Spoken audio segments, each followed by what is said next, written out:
Oh, yeah. It's time to talk. Want to talk to me? Want to talk to you? It's gonna be a big weekend, man. Big weekend. Two big weekends back to back. Taylor versus Serrano on Friday. The New York card on Saturday. Then the week after that, Usyk versus Dubois and Pacquiao versus Barrios. So we're gonna be busy, and that's what we're gonna talk about tonight. We're gonna talk about the Friday show on Netflix, enhancing the profile of women's boxing every step of the way. We're going to talk about the Saturday show that gives us a lot to think about.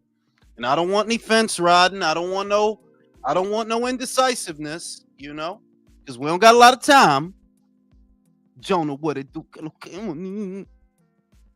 Real talk in the building. Damn, I just got home.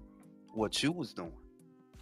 Yeah, I mean, I got like two trolls. It's either two trolls or one guy with, with two accounts. And the amount of time these dudes dedicate to dumb shit is mind boggling because I just couldn't do it. Even if I didn't like a motherfucker, like, I would not spend that much time on some shit. I wouldn't care. He's been tagging me on Twitter, the liberal dude that was supposed to come on here and debate. Y'all know he never came. He didn't come on. But I guess I don't know, he trying to cope or compensate or something. Cause he was like spam tweeting. He was spam tweeting and it's like he kept tagging me, and it's like, yeah, you do realize that when you have a Twitter account and you have no followers, you're basically talking to the void. Nobody is seeing none of that shit. You typing paragraphs and essays and you editing videos and all of that, and nobody is seeing that shit. Cause you don't have any followers, you fucking idiot. Oh my god, like, people can't be this fucking stupid, bro. You understand that, right? That if you got 0 followers, nobody is seeing that shit. And as soon as I hit the mute button, which I did, now I'm not seeing that shit. I don't know what the fuck you talking about. I am such an asshole. I am. But you came to me. That's always the main thing, that it's not me, dog. You coming to me. You want an audience with me. I don't give a shit what you think about anything under the sun. Democrat, Republican, Libertarian. I don't fucking care. You tagging me. That motherfucker stupid, Luis. It's like, yo, you understand que por toda esa vaina que tú estás haciendo, nobody is seeing none of that shit, bro. And as soon as I hit mute, I'm not seeing that shit. Herb, what it do? You know what I mean? But he tagged me like over and over. And shout out to Tyree. Tyree was trying to tell him, yo, it's his channel and his rules. If you trying to have a political debate or whatever, you gotta cam up. I'm like, yeah, what the fuck? Like, I'm tired of y'all mystery weirdos hiding out behind online etiquette, what may seem normal online. No, motherfucker, if you want an audience with me, I need to see who I'm talking to. Otherwise, I ain't talking to you. It's not complicated. If you got some kind of issue, like, what do you got, a goiter? Like what is going on with all y'all dudes? I need my anonymity. You not nobody important that you need fucking anonymity, dog. You just scared to get clowned. That's what it really is. That if we get a look at the face, if we could put a face to some of these oddball behaviors that we see online, these just maladjusted behaviors, yeah, you not even gonna want to log on, you know? Damn, I gotta go back to the archives. Ray, what it do? Slide in the building, Luisito. Social media gives people the impression that people can. Yes, bro. ¿Me entiende? Que manín, la gente no te hablan in real life. Y la gente online, yeah, they don't want to. Ellos no te quieren hablar tampoco. Mr. G, what it do? Disrespect. That's fucked up, bro. You ain't have to do Chris like that. I'm gonna tell Chris you said that. Shout out to my man Herb Winston. You already know. Yeah. Oh shit. There you go. There you go. There you go. You know what I mean?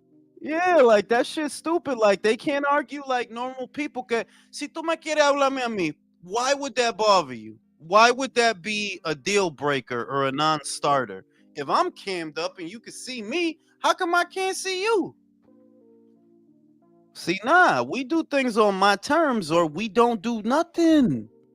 Cause you could keep tweeting into the void, into the abyss, with all your witty shit and your paragraphs and your well thought out talking points. You could keep tweeting all that shit into the abyss until you grow a fucking pair and act like a normal person. Yeah, we ain't gonna talk about nothing. You know what I mean? Now tonight we're gonna cover this weekend's action: Stevenson versus Zepeda, Matias versus Puello, Shiraz versus Berlanga, and Morel versus Katayev. We're going to give it a once over. We're going to look at it again, and we're going to talk about Taylor versus Serrano 3. Do we expect anything to go differently because Katie's already 2-0 in the trilogy? Is the third time going to be the charm for Amandia? Shout out to Low Key Jules. If Bud beats Canelo, will you give Superman a shot? Hell no, bro. Motherfucker couldn't pay me to watch that bullshit. Motherfucker couldn't pay me, dog. Nah, I'm good. I'm good, homie. And the next episode of the relay is already in the chamber for your viewing pleasure after this live. I expect the third fight of the year contender. Ow! You know what I'm saying? But yeah, motherfucker couldn't pay me to watch that trash from James Gunn. I'm sorry. I'm not interested, bro. I'm not interested. I don't give a shit about that shit. Think he gonna lure everybody in with a fucking dog. I'm not sentimental, homie. I don't give a fuck about a CGI dog. Contra! What's up, man? What the fuck, Contra? Dude did not want to cam up for some reason. I don't know what was up with that. Like, It's really? just weird. It's just weirdo shit. It's what we always talk about here on the channel, that the internet seems to give social People rejects pussy, dog. and hermits. They think that, oh, well, all of a sudden you could talk to motherfuckers you wouldn't even look at. No, you still can't, motherfucker. You still weird. Motherfuckers still don't want to talk to your ass until you act fucking normal. You don't got an Bro, audience nah, for me niggas to for argue real about life be nothing. wanting to talk to you and shit, bro. They want to talk to me, bro, because of my baseball tee. Really? Wait, did the guy jump on or what? No, he Nigga said did. the baseball You team. see my baseball tee?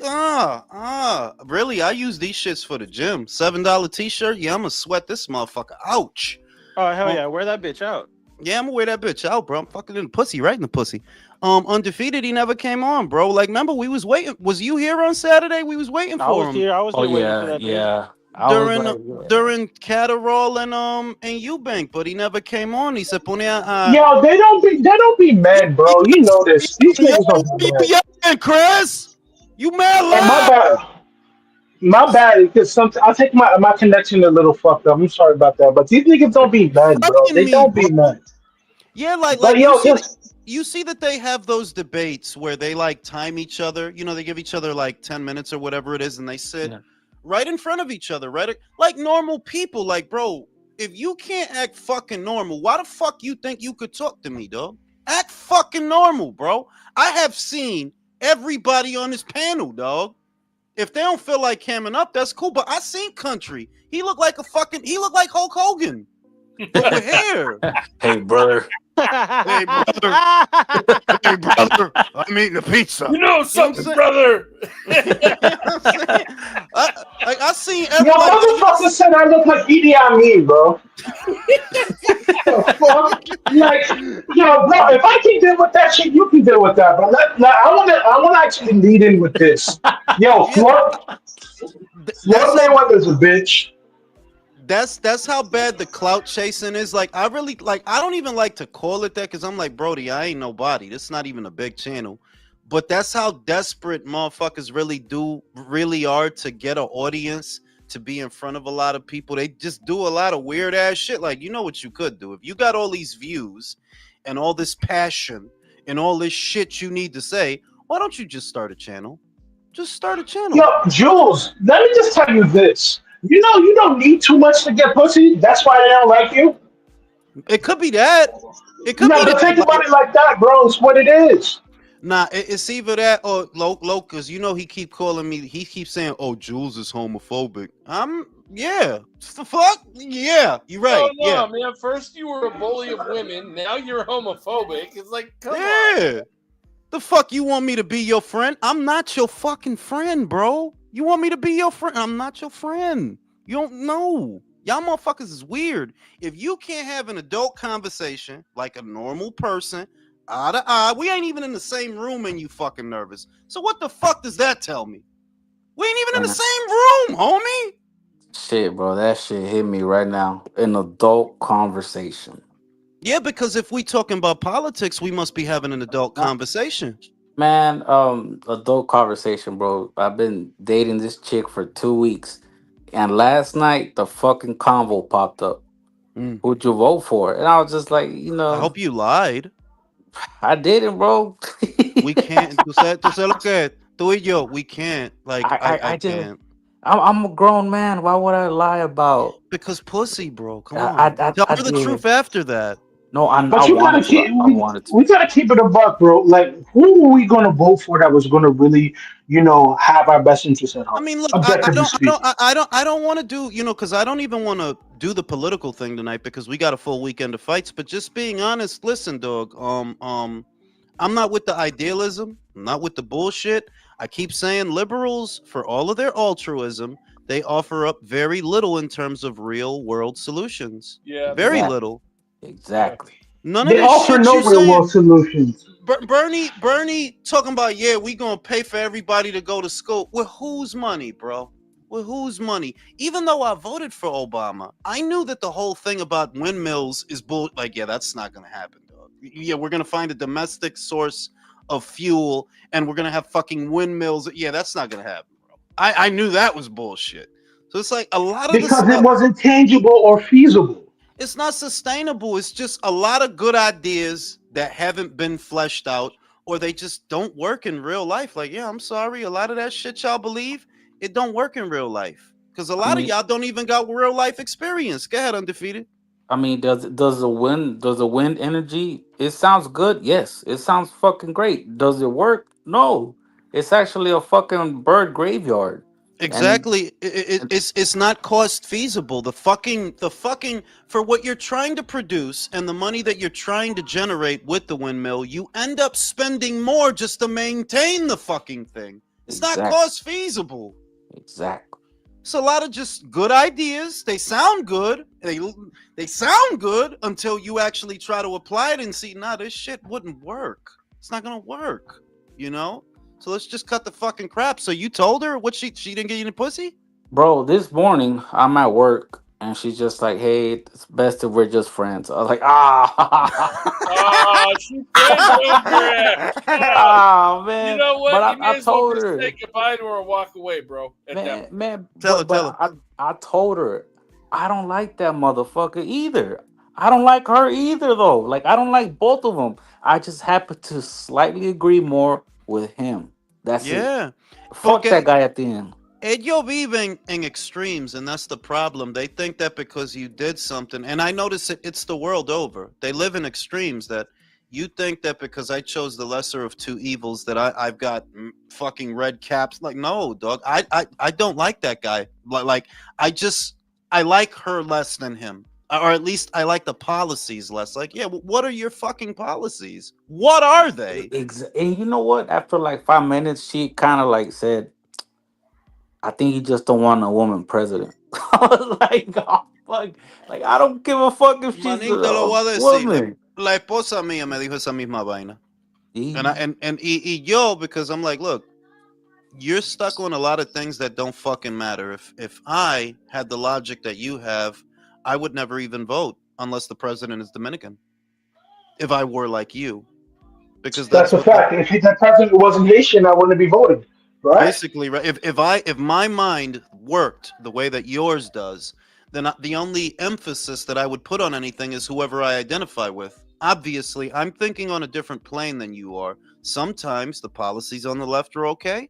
Sometimes the policies on the right are okay. It varies from candidate to candidate, and it varies from era to era. Most of my life, I voted Democrat, but I wholeheartedly can't say that that was always the best way to go. Can't say that. Sorry. You How know? many people were bullied into voting Democrat too because of their mothers and their fathers? No, no, but And just say, I'm going to vote. it's also brainwashing, and the big thing that when you're around a lot of people and they're all saying the same thing and it's all sort of hearsay that you're just going off of what people told you as opposed to looking into it yourself. You get drawn into that. You get drawn into that, and eventually you get older, you start thinking for yourself, and you say, no, I'm going to look into it and see what's better. At least when it comes to right now, I'll see what's better. And yeah, sometimes policy on the left might be better. Sometimes the policy on the right might be better. It And this varies is from. why I don't like. This is why I don't like certain people, like parents that say, "Oh, we vote Democrat in this house." Like, you mean to tell me that you knew certain information, but due to your misplaced fealty to this, fucking party, you had me cut my nose to spite my face, and you Yeah. think I'm going to listen to you? Will Okay, said, sounds like being pragmatic is a sin these days. Go ahead, undefeated. like one thing we were talking about, me and her, right? That I agree with the Democrats, bro. Abortion.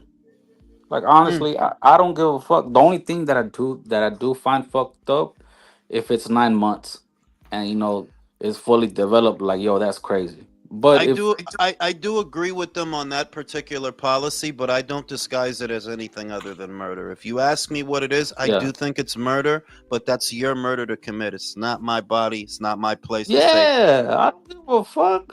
There was a case of a little girl that got raped by her uncle, and she was like 12. Like, come on, bro, you gotta let that one Yeah, slide. you gotta. Come No, on. but the weirdest thing is that hasn't changed, and that's why I always look at how disingenuous many of the arguments are. That look, we're 6 months into it, and you can still go get one.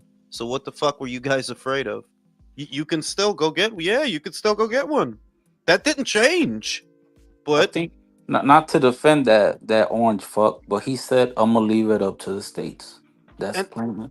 that Yeah. that's and that was that, and that's why I said that. Look, this is more even tempered and level headed than these other folks care to acknowledge that, yeah, that's not going away, but you had people running around acting like it was going to be abolished at the national level. No, dog. They said they're going to leave that up to the states the way that it's always been. It's the Yup. way it's always been. And that's the way that it still is. So, you know what I mean? Being an adult is tough, man. It's just tough because I noticed that a lot of the stuff over there, it tends to appeal to younger people that haven't even fleshed out these ideas. That I saw a thing, ¿verdad? Yo estaban hablando de Gaza y Palestine. Uh-huh. Y los pájaros, esa gente, tú sabes, los culeros, they was asking them, and they told them, you know that if you were over there, they'd throw your ass off a roof, right? Well, well, oh, Yeah. it's still wrong. Oh, all right. Oh, all right. No, all right. Yeah, you know what? I was at the farmer's market on Saturday, and I seen that like a gay dude walk by, and he had on a Palestinian headscarf thing or whatever. You know the checkered ones that they wear. The And I kafir. was just shaking my head like, dude, you would be like you said. As I was thinking to myself, you'd be getting thrown off a roof if you were over there. The these are like honestly, these are imbeciles. Like, yes, you're a fucking They're moron. fucking morons. It's moronic because, like, and I also look at black people who try to fight for these causes, bro. None of them have fought for you. So, brother, this is not your war. But at the end of the day, motherfuckers just want to feel like they're a part of something. Like, you Yup. Yeah, remember, and yeah, like if you look at the people that go up to bat for this stuff, and I'm not trying to be fucked up, right? But they're fucking losers. Sorry, but yeah, they're losers. They're fucking losers. You need to do something that makes you feel like a hero. You know why? Because you can't save yourself. You can't save Ah, yourself. shit. Fucking losers, man. I got a Sorry. I got a couple of homegirls that they're straight liberals, and I just see them. They're just overweight soccer moms that watch fucking Love Island and shit. Like y'all ain't got nothing going on. Y'all just bitch. Love, Yeah, exciting bro. and new. No, not Love Boat. Not Love Boat. Love Island. I'm just being facetious, man. Ooh, facetious. Word of the day, toilet tissue. Uh-oh. Ooh. Uh-oh. Hey, step the game up, Chris. But look, we got two big cards this weekend, so let's get to some boxing. We don't want to stay on the political. Yo, they already fucking put Bam versus Martinez, Yo lo vi. and he Que- still hasn't fought this guy. Que falte respeto. Yo, if I'm Kafu, I'm jerking my shit right now, angry. I'm getting ready. Que falte Pero también the thing is that look, Kafu, I think most people have Bam beating him in fair. Like, and I have Bam beating him. Like, yeah, I mean, like, I hope it's a good fight, but I also hope that Bam doesn't have to go through too much so that he could make it to the November show. I don't want him to bust up his hand. I don't want him to have a bad cut or be injured. I really hope he just wraps this guy up because that's the fight I've been waiting for is the Puma Martinez fight. Like, those are the two best guys at Superfly. Puma, low-key, he has a good resume. He beat Ancajas. He beat Ioka. I about to fight Bam. That's what I want to see, you know? Do you think on this timeline Bam will go undisputed? That last guy, the IBF champion, the thing is that I feel like Bam is starting to struggle to make 115. I think he's starting to struggle. And I wish he would do undisputed because I can't remember the last time there was a super flyweight undisputed champion. Can you guys? There's never been one. There's never been one, right? Like, at least I know there wasn't one in the 4-belt era, but I'm like, no, there hasn't been one ever in any era. So if he could do that, I feel like that would be monumental. But the guy, I forgot his fucking name, the fucking IBF champion. He just fought Rene Calixto. It's some guy. I don't know what his name is either. Wiliberto fucking something, dog. And I'm Guido, like, I don't know. Yeah, fucking Sasquatch, right? Ham sandwich. He's got the belt. I just want Bam to do it because you know what? It hasn't been done, Bam. It hasn't been done. Y'all look at where Inoue is right now. It's because he did shit like that. Before Inoue, who the fuck was the undisputed bantamweight champion? Nobody fucking knows. Before Inoue, who was the super bantamweight undisputed? No, but if there even was one. He was the first one in that weight class. Right? So if you want to get to the place where he is, do that because it hasn't been done. That's history. And you probably beat the fuck out of the guy is the other thing, you know? But I read some comments from Robert Garcia, and it gave me the impression that after Puma, they'll move up. After Puma. It gave me that impression. I hope not, but that's the impression that I got. If it's a very quick turnaround like this, because what is it? What's the date? November 22nd? Mm-hmm. If it's a quick turnaround date, because is the IBF champion signed to any major promotional outfit? No, he's a fucking nobody, bro. They can give him a ham sandwich and he'll freaking take that fight. They'll give him a couple of tickets to a Dodger game and he'll give him a No, they'll give him one to some women's basketball game. Who knows? Yeah, he'll get to Y'all see disrespectful as hell. Y'all disrespectful as hell. It's not disrespectful. What? Like, it's undisputed time. Come Hey, there's on. people starving to death. So I mean, a ham sandwich is better than nothing. Yeah, for real. Like, you know, maybe put cheese in that shit. Go ahead, undefeated. You know what's disrespectful? That motherfucker turkey, bro. Disrespectful ass dude. Why? Hey, wait, what happened? I'm not a fan of Dan. Well, I was, but then he started becoming. No, that's funny. Show. That ain't disrespectful. That's funny, bro. That's bro, funny, nah, that motherfucker got a pot belly too. Oh, pea looking motherfucker. But Dan is. Have you seen Dan, bro? Dan is a big motherfucker. It's hard not to see him, bro. Yo, dog, I'm in my living room. I can see him right now, bro. Like, he's a big guy. You see the moon, then you see Dan. Yeah, right next to it. Yeah, bro. I thought there was a lunar eclipse. It was just Dan Raphael getting up to get a sandwich. Yeah, that was Dan. Yo, that's crazy. Dan cleaning his gutters, bro. Dude, who remembers Kramer and that big chicken sign? That's how we freaking open the front door to our house and then we see Dan. That's how we're gonna be. Fucking notification from Dan Raphael on Twitter. Because he knows. He's watching this live, bro. He's not Yeah, happy, he's bro. spying on our asses. Yeah, He's fucking That wasn't pissed, the bro. first time someone made fun of him. There was a post that he did Nah. about like freaking him facing off with Canelo during the Cotto fight. Yeah, I saw that. And he said, "Oh yeah, Canelo versus Dan Rafael at a catch weight of 300 pounds or something like that." That was freaking funny. Yo, but talk about the fall off. Like, I'm old enough to remember when Dan Rafael was one of the most highest esteemed, and I'm not trying to shit on him, by the way, but things have changed. I That am. he you know, because he never did nothing to me for me to attack him, right? I know, you know, I don't got nothing against Dan, but I do remember when he was the most high esteemed, one of the highest esteemed pundits in all of boxing during his time at ESPN. And now, you know, he's just a guy. Like, yeah, he's just a guy like any other guy. Yeah, Shit. he's How just a long has fat he guy like been? the rest of us. How long has he been on his own? Because he was with ESPN for a very long time. It's When did gotta he be leave? It's got to be about 4 or 5 years. It's got to be. It's been that long. Really? But I could have Yes, sworn bro. his last article was in 2019, so it must have been longer. No, like no, six. yeah, maybe close to 6 years. Like, yeah, like my understandanding of why they let him go was he costed too much money. That was why All they the cut him catering loose. orders. Jesus Christ.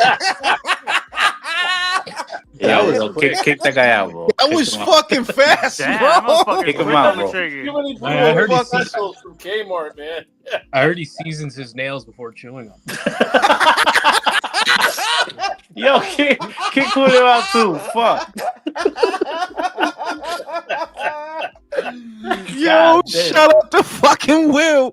Does Benavidez bring in the pay-per-view numbers? I think it's smart to put Haney Norman as the co-main, but to my knowledge, Benavidez has never done great pay-per-view numbers. Do you think this card will change that? We'll see. Look, I'll be honest, right?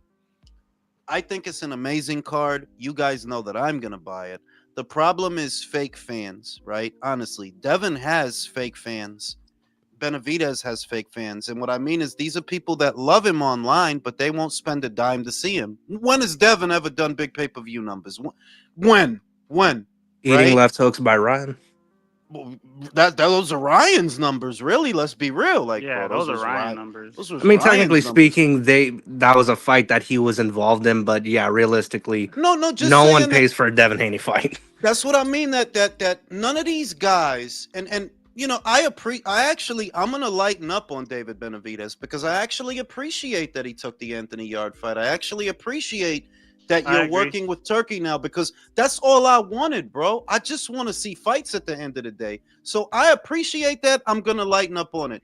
But David is another one with fake fans. You've been on pay-per-view 3 times that you headlined. You never did big numbers. You didn't do big numbers with Plant. You didn't do big numbers with Andre. You didn't do big numbers with Morel. So Yeah, I heard Buff Streams lost money on that fight. right. So even though I think that card is amazing, like, bro, I think that card is amazing. Bam versus Puma, Benavidez versus Yard, Haney versus Norman, and what's the other one on that card, y'all? Abdullah Mason versus that Australian kid. Right. I think it's a great card. Like, yeah, I'm definitely gonna buy it. Oh, Don't remind me of- don't forget the Cuban and Bro, y'all see how stacked July 19th is? Bro, that shit is stacked like Yeah, I fucking. think Turkey's like, a great bro. matchmaker. He's not. Wait, he's an okay July promoter. 19th? one at a Or you time, mean July? fellas. One at a time, or- fellas. Get ahead, Julio. Yeah, I think Turkey's a great matchmaker, but he's only an okay promoter. yo, who got their CPAP machine on? No, the thing is, I can't say he's all okay promoter. He puts I shit. don't agree. I don't agree with that. I think that at this point, when you're putting that many names that are supposed to be somebody's in America together, if it doesn't do well, you know what? It really isn't Turkey's fault. It's actually the audience. Yeah, Because well, I think look we at- also overestimate our own fighters, how their commercial viability. No. I'm saying that. Look, they do something in the UK, and it does fine, bro. It does. Joshua versus Dubois did fine, bro. The cards that Turkey has been involved with, involving UK fighters, those fights do fine. The Americans at this point. That's more indicative on the American I'm fans in- because So what the fuck are we, the Olsen twins? I need you to finish my fucking sentences for? Fuck, Yeah. bro. yeah, I'm the better Olsen. I'm Oh, the better okay, looking sit the fuck down. All right.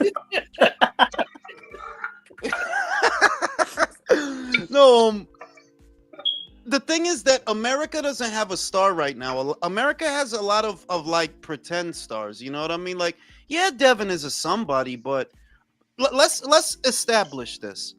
There have been a lot of American fighters on pay-per-view that never belonged there to begin with. David was one, Devin was another.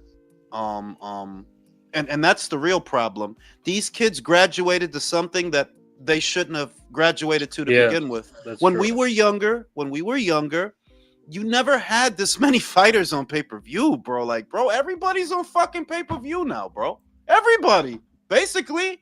And it's not supposed to be that way. It's supposed to be that you tune into a terrestrial network to see these guys get built up. And when the right fight comes along, then it's a pay-per-view. But like as much as I like David Benavidez versus Yard, right? I love that fight. I'm gonna buy it. You have my money, Turkey. But I'm just gonna be real that, yo, is Anthony Yard a somebody in America? It's kind of like the old days of professional wrestling, where they spent like a good month or so, or a couple months building it up, and then you finally get the real match on the pay-per-view, you know. But yeah, to have like a SummerSlam or a fucking Hell in a Cell or some shit. This is what I said about David's situation as a light heavyweight. That even if you could get Callum or you could get Anthony, you know that Americans don't give a shit about them. You know that, right? They don't care about I think we gotta stop placating to Americans, bro, because Americans is showing the world that, yo, if you're not dysfunctional, you're not a fuck up. We're not fucking with you. Yeah, and this is the thing. I honestly think I'm gonna give David full credit if he can beat Anthony Yard. If he moves into a Callum Smith fight after that, I'm gonna give you full credit for those fights, because I think those are some of the best fights you can have as a light heavyweight. I didn't even think you were gonna have them, to be honest. So if you do the business, you'll get credit. But and I've been saying it, while those are good fights, they're not big fights. They're not big fights. They're good fights, but they're not big fights. You know? How much time do you think David Benavidez is going to be at 175?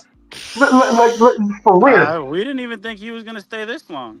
Yeah, I didn't. Honestly, I can't tell you what happens after the Yard fight. They're saying it's a one and done. I don't know what he does after that, but because you have to understand. No, I don't have to understand. You should.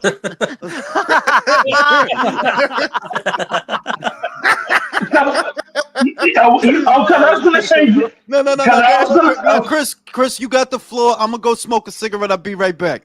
Hey, Chris. Because the Vodcek fight, bro. Because this is what really scared me for David.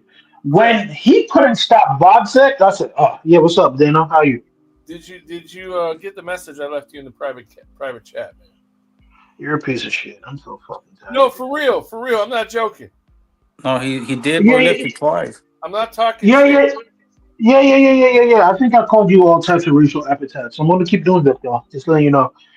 You might get called the N-word one time. You might get called the Mayate. You might get called the wetback. But I will be cursing. Just call him a Yanta. Don't do that. There was this dude in high school that would hang around all the Mexicans, and that's what we call him. And he was one of us, bro. We call him Yanta. Man, this is why being white's so fucking awesome. Like, what the fuck you gonna call us, honky? Like, we just gonna laugh at you. No, they go. I'm just gonna say, Jason. I'm just gonna say, you have no salvation, and when you die, you're going out. We call y'all Harina. I mean, yeah, probably. Bolillo. Hey, that's all right, Chris. I can call you Idi Amin again. Idi Amin is crazy. You guys gotta. But you know the thing is, but Idi Amin, he killed people. He got busy with that murder shit, so I'm cool. You know? All right. Yeah, if you Chris don't kill people, man. He ain't like that. Yeah, I'm not Idi Amin. He was a piece of shit. So like an unconscionable piece of shit. It's like, yo, somebody made this person. That like someone legitimately pushed this person out of their body. You don't know what you put on this earth. No, but somebody brought that nigga to term and raised it. And now just for him to kill everybody, the fuck?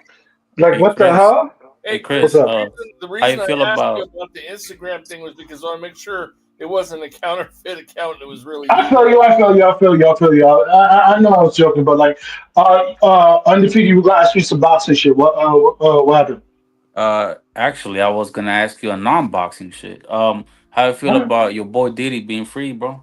You finna party with him? You finna No, what you? absolutely not, bro. Let's talk about absolutely. Yo, Floyd Mayweather is such an Oh emotional my bitch. god, Do bro! we have to talk He's about that such a irrelevant piece of shit? Like, no, bro, but we have to because objectively speaking, this is boxing related. He wants to fucking be a bitch about it. Someone having opinion doesn't make it fact. And at the end of the day, you can talk about you beat all the most champions. You can say whatever you want because he loves talking about Muhammad Ali losing to a guy who had 7 fights. You know what that 7 fight dude had that you never will? A gold medal. You mm, never had a gold damn, medal.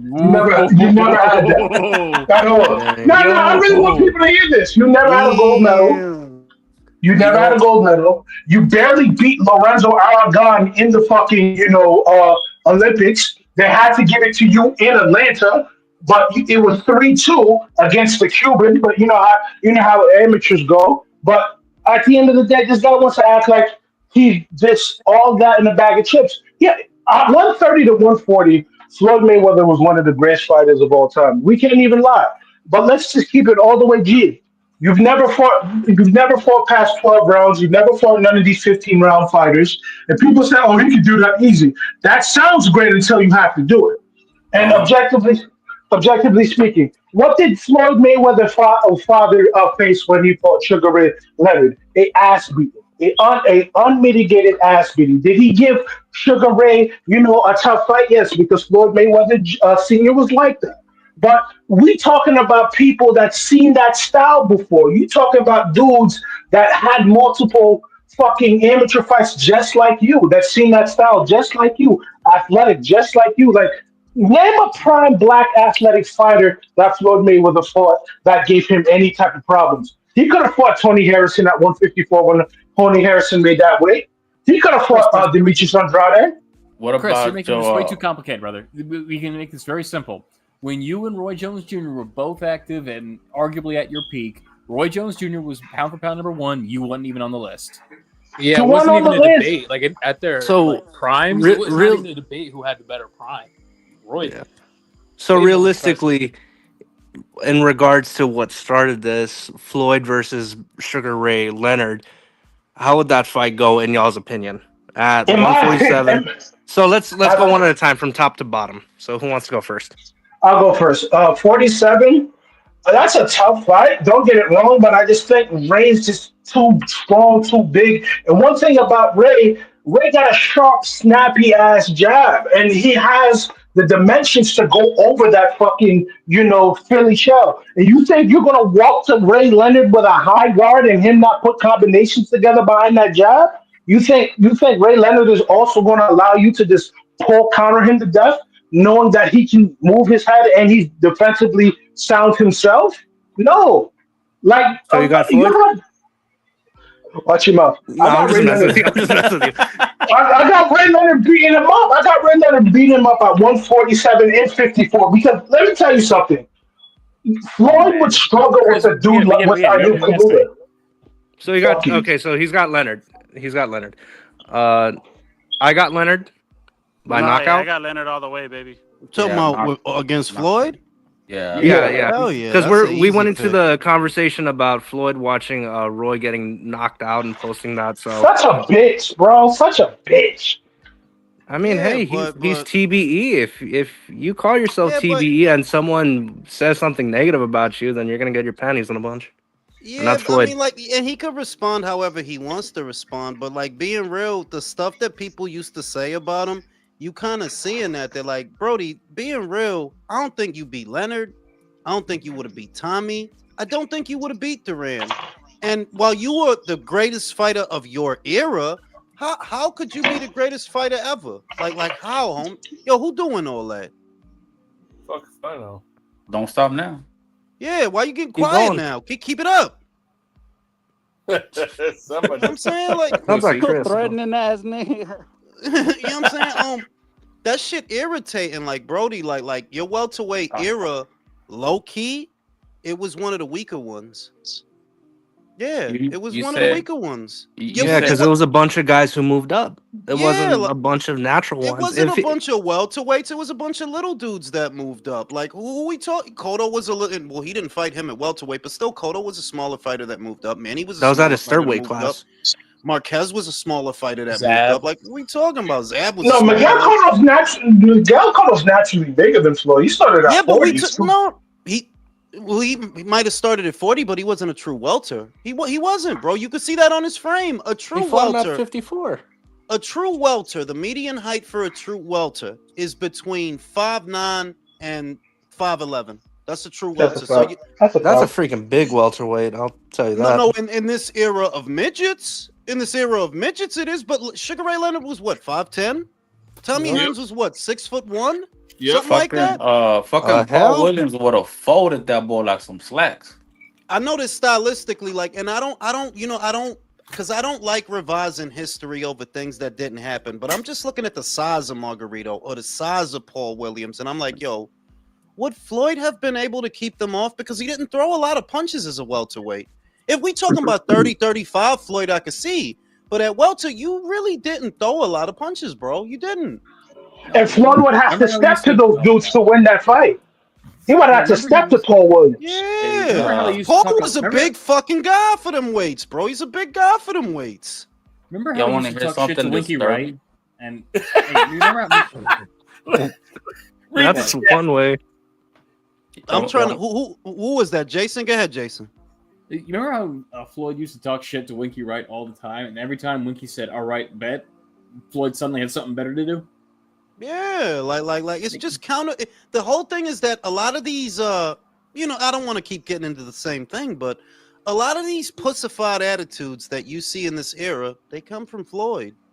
You didn't beat everybody in your era. Let's get that straight. You didn't. You didn't beat Paul Williams. You didn't beat Margarito.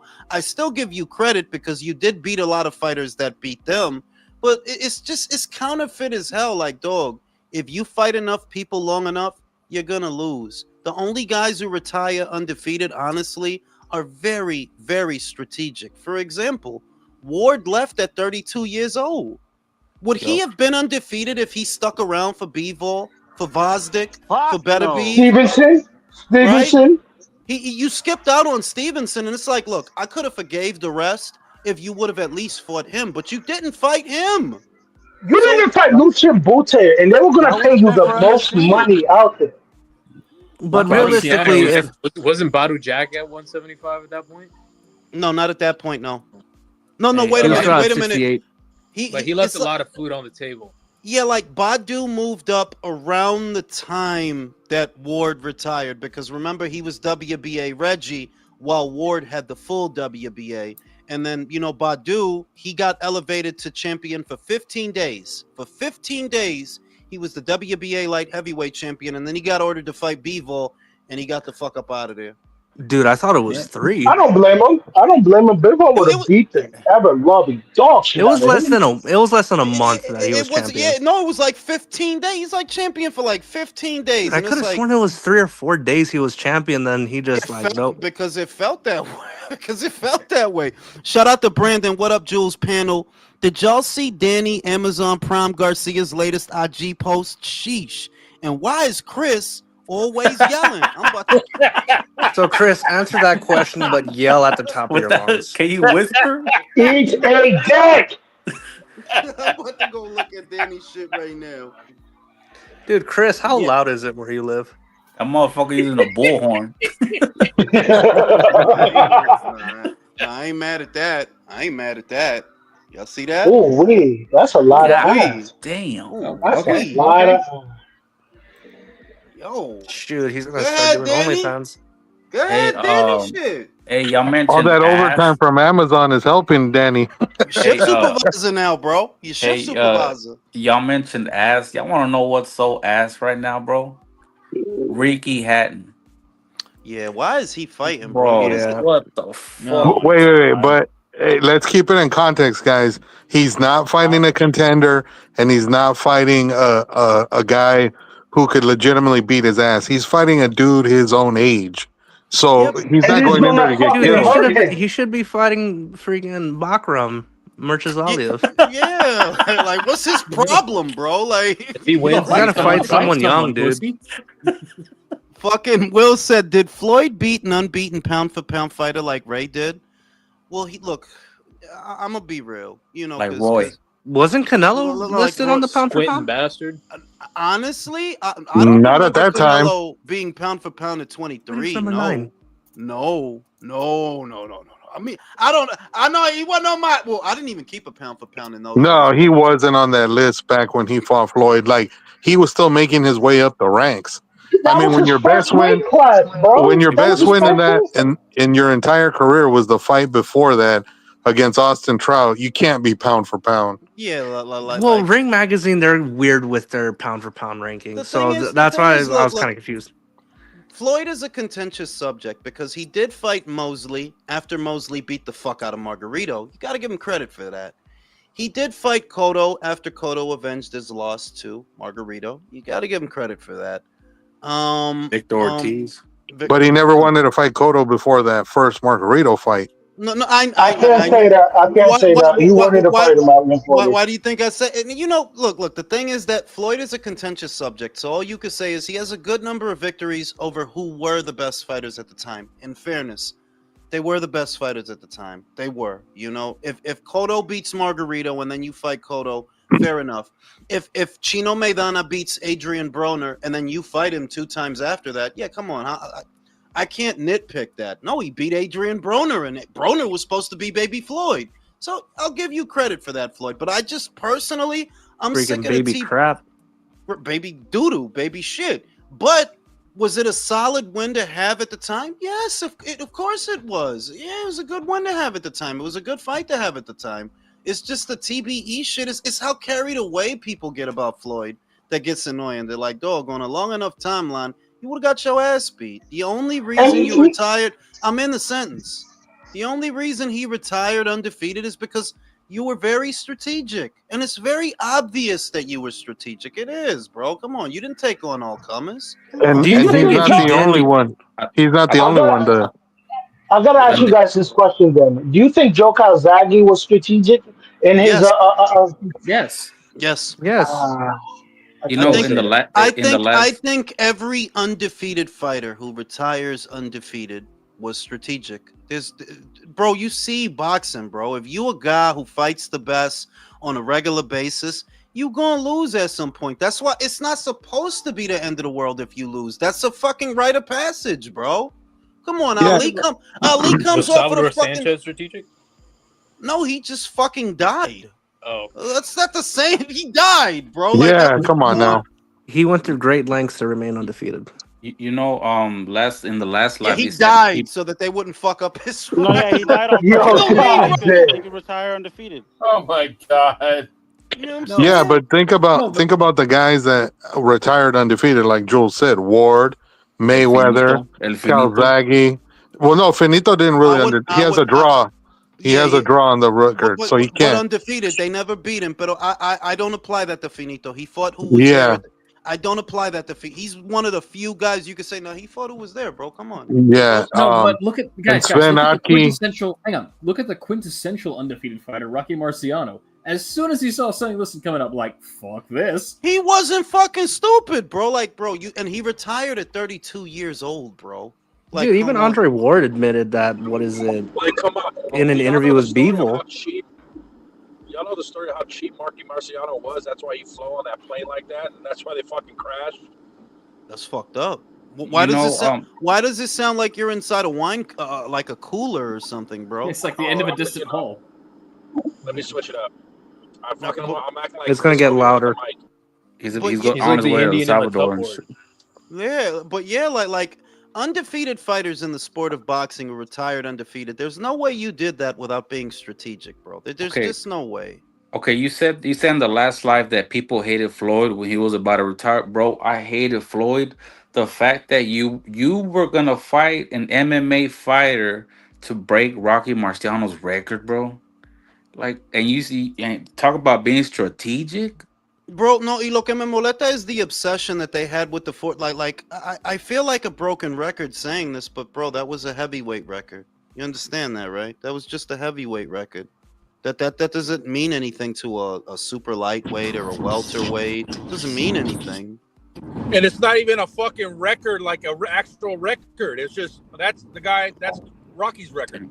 And the other thing is, nothing against Rocky Marciano. He was a great fighter of his time. But who the fuck thinks that Rocky Marciano was the greatest heavyweight? It was a whole mind fuck. Like, bro, who thinks Rocky was the greatest heavyweight of all times? Hey, you gotta remember, this dude fought nothing but dudes who came up. America. Yeah, but can I be real? That was just more. That was more race bullshit, which I don't get into. That was just more race bullshit. Like, bro, I never in my life, throughout my childhood, my adolescence, and my adulthood, did I think, yeah, Rocky is the quintessence. Bro, Muhammad Ali is the quintessence to me. Yeah, and there will never be another. Nobody gonna fight all the creatures that he fought. No one. Exactly. None. I look at Ali's record. I look at Ali's record, bro. The tribalism right now, folks. Like I posted this weekend on X and it went viral. I'm like, there's only one segment of fans complaining about the ring size, and it ain't the Brits. I was going to ask y'all about that. Let me start at the top. Country, if they're really going to do this thing, Country, and they're going to shrink the ring as the fight progresses, are you for that or are you against that? Is it wrong in your opinion? Oh, no, fuck him. Let him burn. From a rules standpoint, it might be wrong, but I'm intrigued just to see it because I think it's going to make it a lot more interesting. Here we go, Country. That's not a fucking answer, bro. What do That's you not mean an that's not answer, an bro. answer? All right, from the That's top, a very bro. long way of saying I'm maybe. for it, motherfuckers. Fuck off. Yeah. All right, undefeated. Do Yes, you sir. have any reservations about the ring shrinking as the fight progresses? If he dies, he dies. I don't give a fuck. Okay. Talk that shit, baby. Chris, do you have any reservations about that? It's not real boxing. I do. Okay. That's 2 for, 2 against. Real talk. Any reservations about the ring shrinking as the fight progresses? No, man, I was thinking about that shit on my way to work, bro. It's actually a really interesting concept. I was thinking the way that they could like achieve that shit is like, because obviously they're gonna have to shrink the ropes and the floor. So like, what if it's like the floors on the edges are like panels and they fold down, and then like there's just like reels on the ropes that just like they tighten up. No, that they should put dildos on the turnbuckles. Boxing instead of like fuck they You shit. just described a boxing ring. They should shoot at Shakur while he's fighting. They should shoot dildos at Shakur. Like a Already dildo oiled up cannon. and used. Yeah, but some people are like, oh, how could Turkey do this? But do y'all not see the lengths that they have to go to for these motherfuckers to fight? Yeah, because the thing that I don't like. Let me push back because I'm no. Shut the fuck up, Seth. Are you for it or are you against it? No, I'm for it. And the reason why is because people want to say, oh, well, they're making the ring smaller. I'm like, dude, there's people who fight through broken bones, freaking blood in the eyes, detached retinas, the whole 9 yards. And y'all guys are complaining that a smaller ring is going to inhibit a fighter's ability. Get out of here. Make it smaller. Freaking make them fight in the back of an SUV trunk. I don't care. Yeah. A camper and shit. No, make them fight in a Honda Odyssey like Deadpool 3. Nah, dude, make them fight in a little Fiat. The fuck is a station wagon? Put them in a Prius. Julio. Honda Odyssey fucks hard. I understood that reference. Reservations about the ring being smaller. Is this wrong? Is he going too far? I mean, I just think it'll look stupid on TV. Like, and then also it'll I'm assuming it'll prolong the flow of the fight in some way, or inhibit the flow of the fight in some way, to have to pause and wait for the ring to be adjusted. I don't know. It just seems unnecessary. I think a better alternative would be to wire the ropes for electricity. So if a fighter leans onto the ropes, they're immediately electrified. Is this for all the fights or just the Shakur one? but you know you don't need this for all the. You don't need this for Subriel Matias. Hey, Come but on. I don't Hey, want no maybe for Edgar favoritism. Berlanga. Yeah, I don't want no favoritism for his boy Hamza.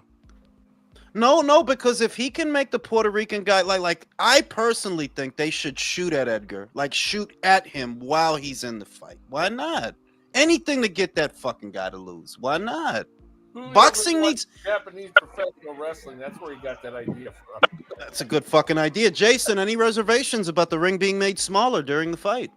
I mean, in all seriousness, yes. Like, it'd be a fun gimmick for, like, say, chess boxing, for those who've seen that. But for a title fight, I think there's more economical and better ways to do it. Like, just put a sniper on him. Just have a little red dot on him at all times.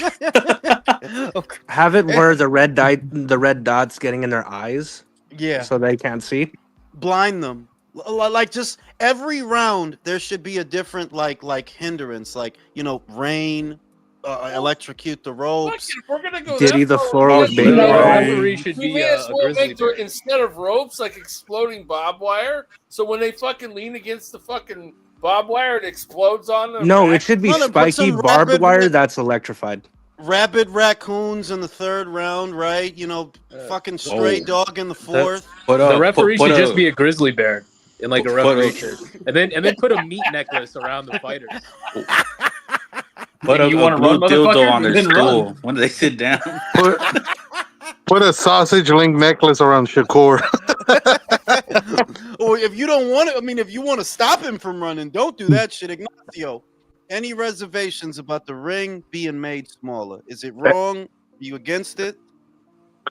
As a great character once said, I paid for blood. You know what I'm saying?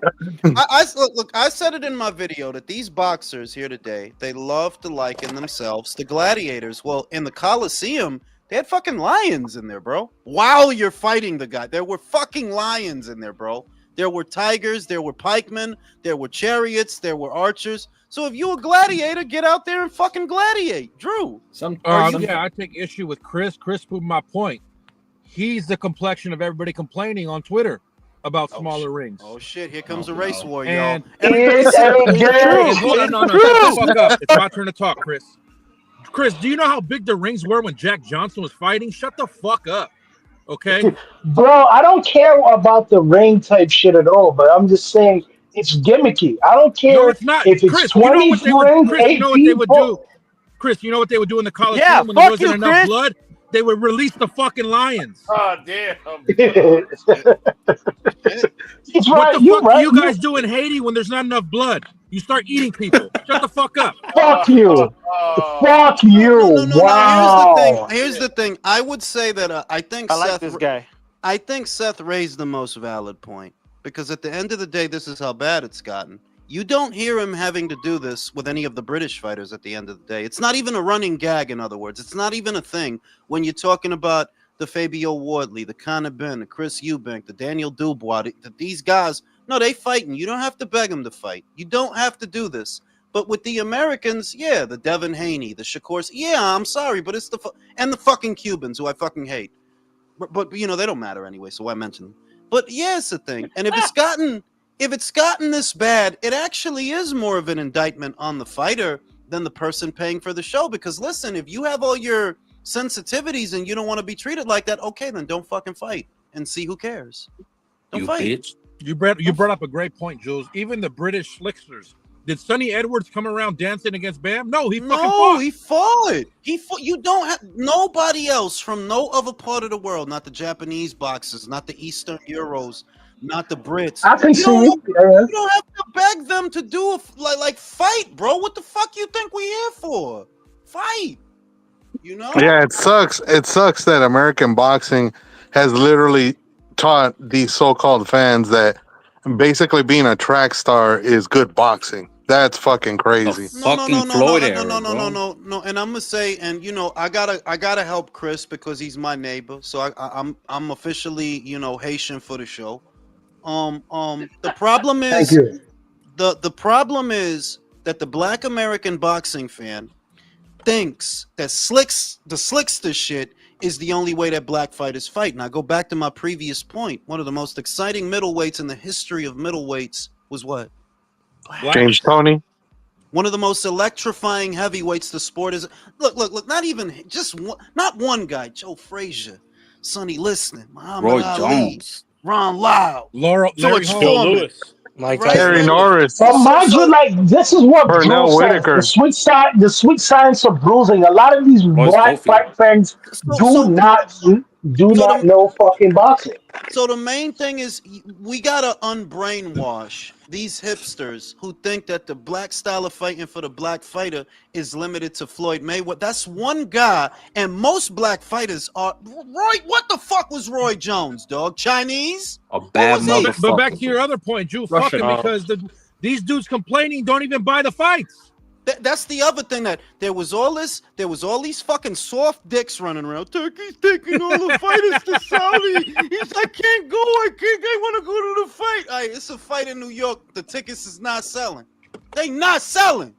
If you can buy a I pay-per-view, would what add makes you too think you that, can buy a like, ticket to get on a plane to go halfway across the world? And that's the. I would add.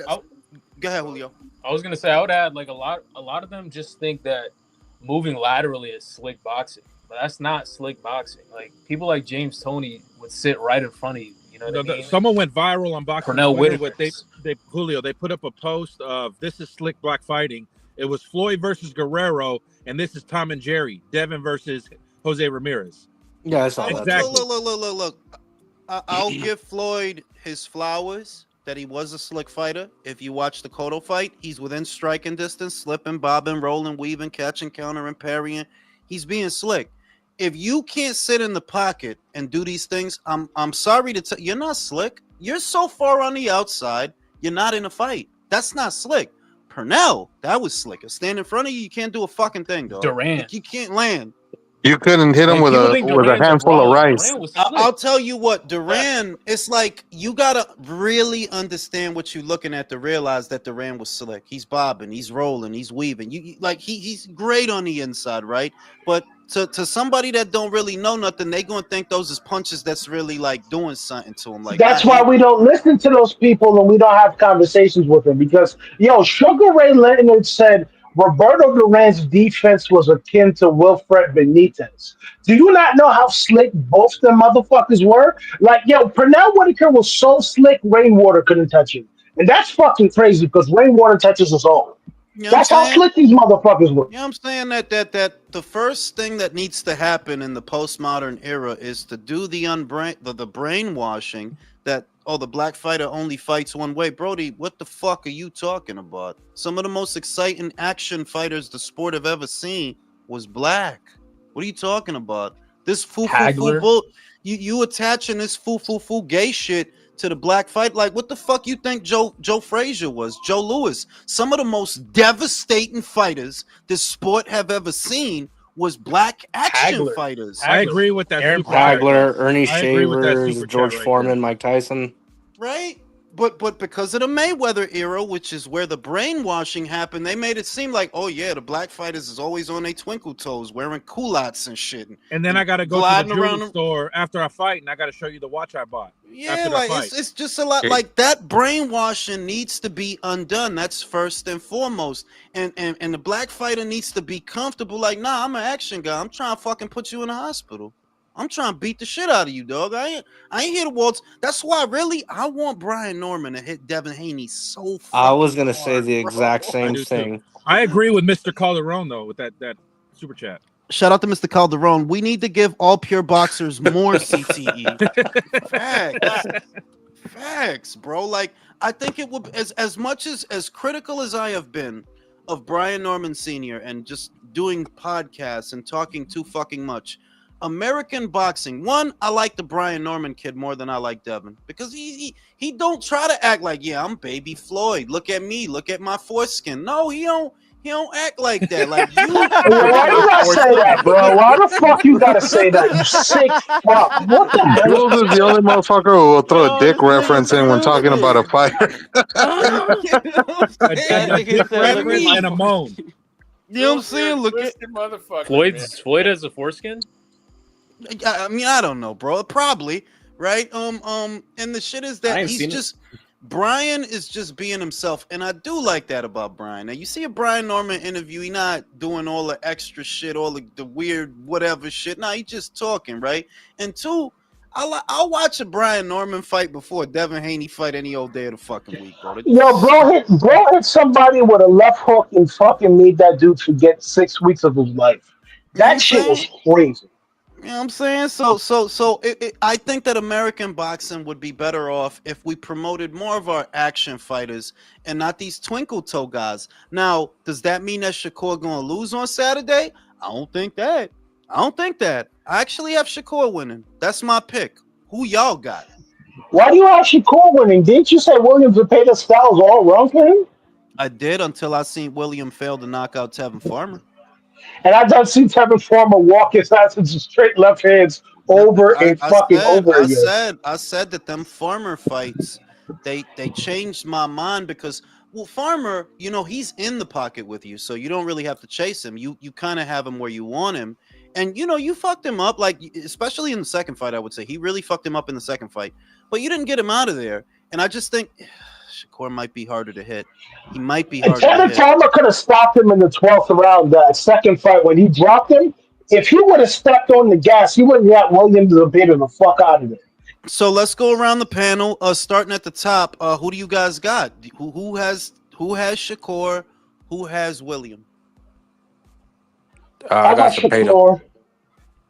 Okay, one for Shakur, one for Zepeda. Keep going. What the fuck? Y'all scared to talk? Shakur knockout. I want. Okay, I'm pulling for Zepeda, but I think Shakur is going to win it. Here we fucking go, bro. Like, here God we damn it. fucking go, bro. Is your ass hurt from sitting on the fucking fence like that? Jesus Christ. Oh, fuck. Go fuck yourself, you fucking crazy. He's like the Joker in the Dark Knight. He's in one place or something. All I said was I was pulling for fucking what's his name, but I bet that Shakur was going to win it. So I'm going to win. Shakur is my pick. But you retarded motherfuckers think you're funny and want to. Oh, let's fuck with country. Fuck you. Fuck my fucking dick. Fuck all of you.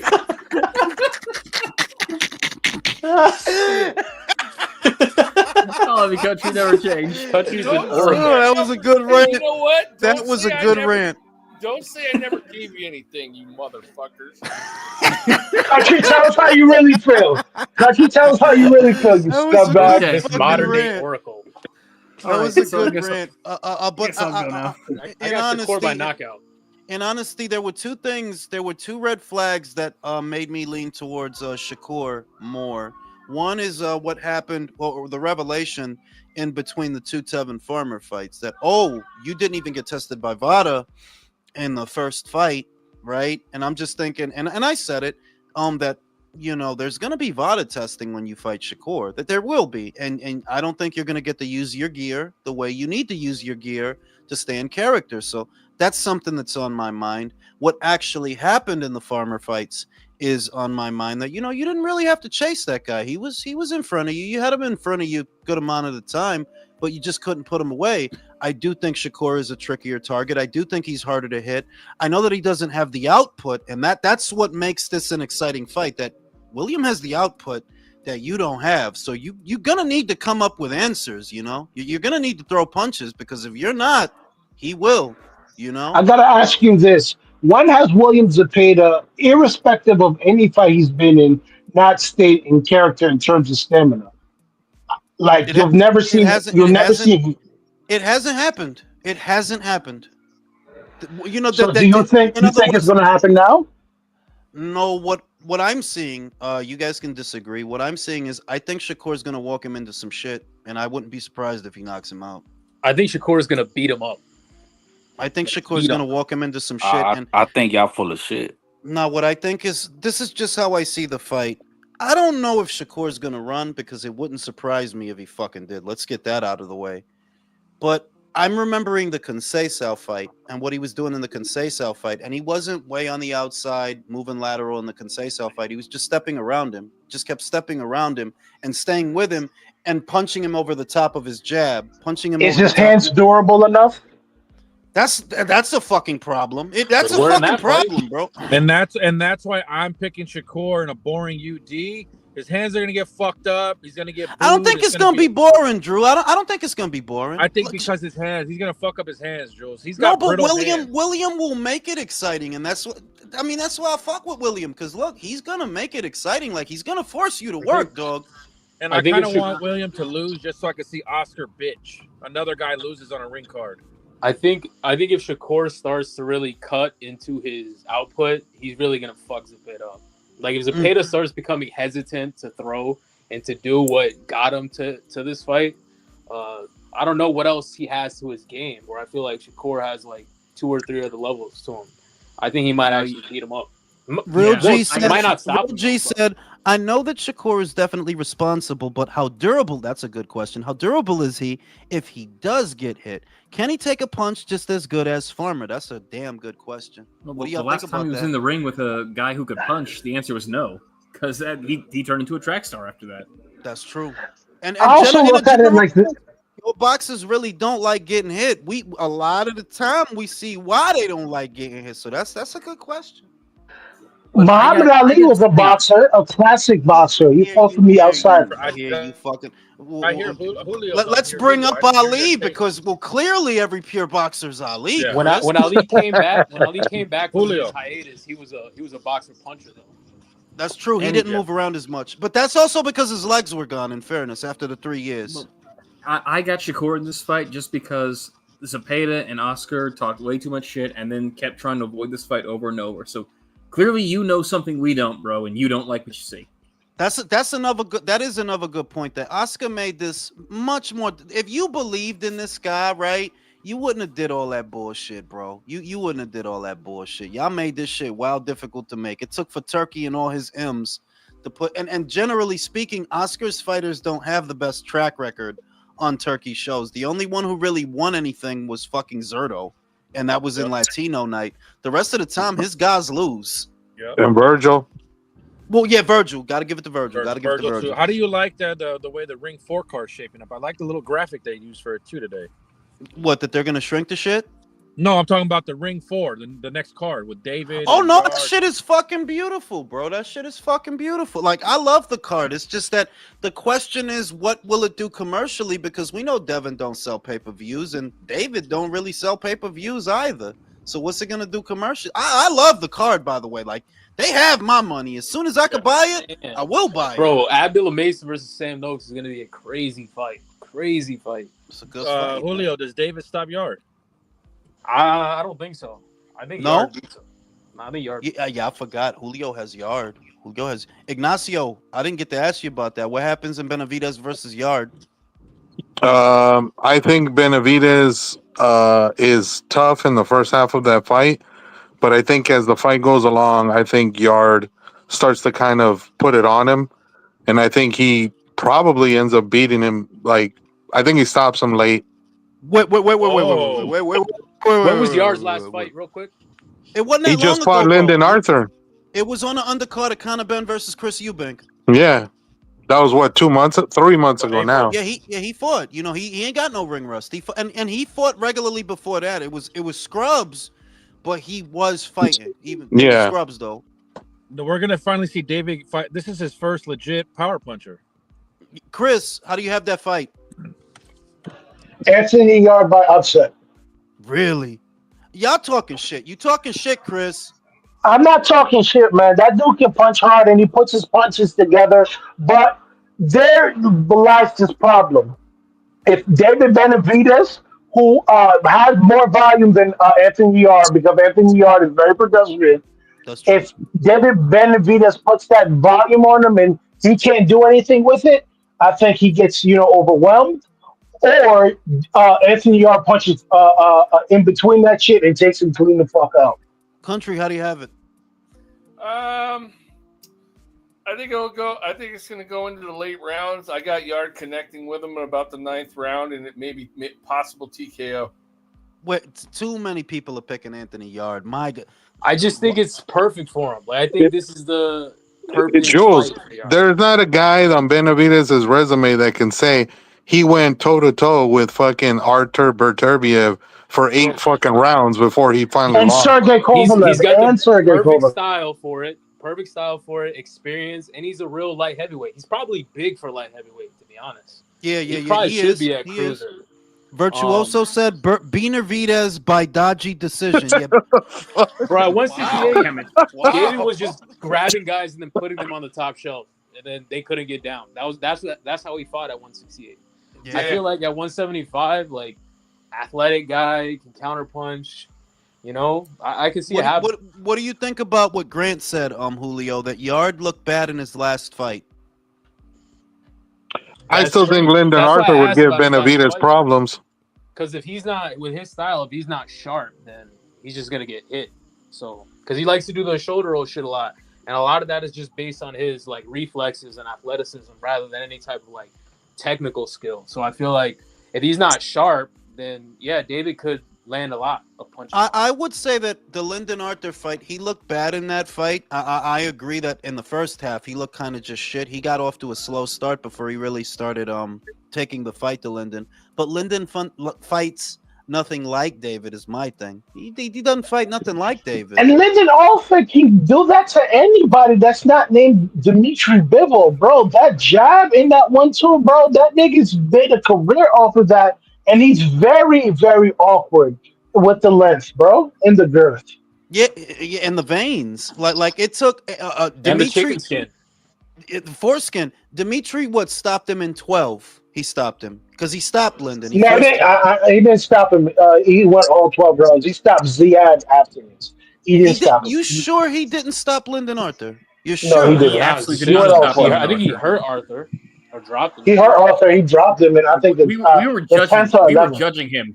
We were judging him because he couldn't stop Lyndon Arthur. I remember that. No, but Lyndon Arthur is a tough dude, dog. You gotta remember, he didn't really get stopped by fucking. That's how I know he didn't stop Lyndon Arthur. That's all I'm saying. No, you don't remember Chris fucking Anthony knocked his ass out in the second fight. Knocked his ass out. Yeah, did he really? Did he really, though? Yes, bro. Did you see that fight? Yes, he fucked him up. Don't be Anyway, making I sex guess noises. Why are you making sex noises? he's on the right show for it. I think he bottled it. I think he didn't Use that, wanted use to that get on the away. next relay, bro. Yeah, I'm I think he would. gonna use that in the next relay. No, okay, that's my intellectual property. I need some bread. That's intellectual property. But Anyway, I guess genuinely I'll be think he wanted to get away from fucking Frank Warren. I'll just say that while Anthony didn't look great in his last fight, right? Those would do the things that David doesn't do. David is not going to move around lateral and stay behind a jab. He not going to do that.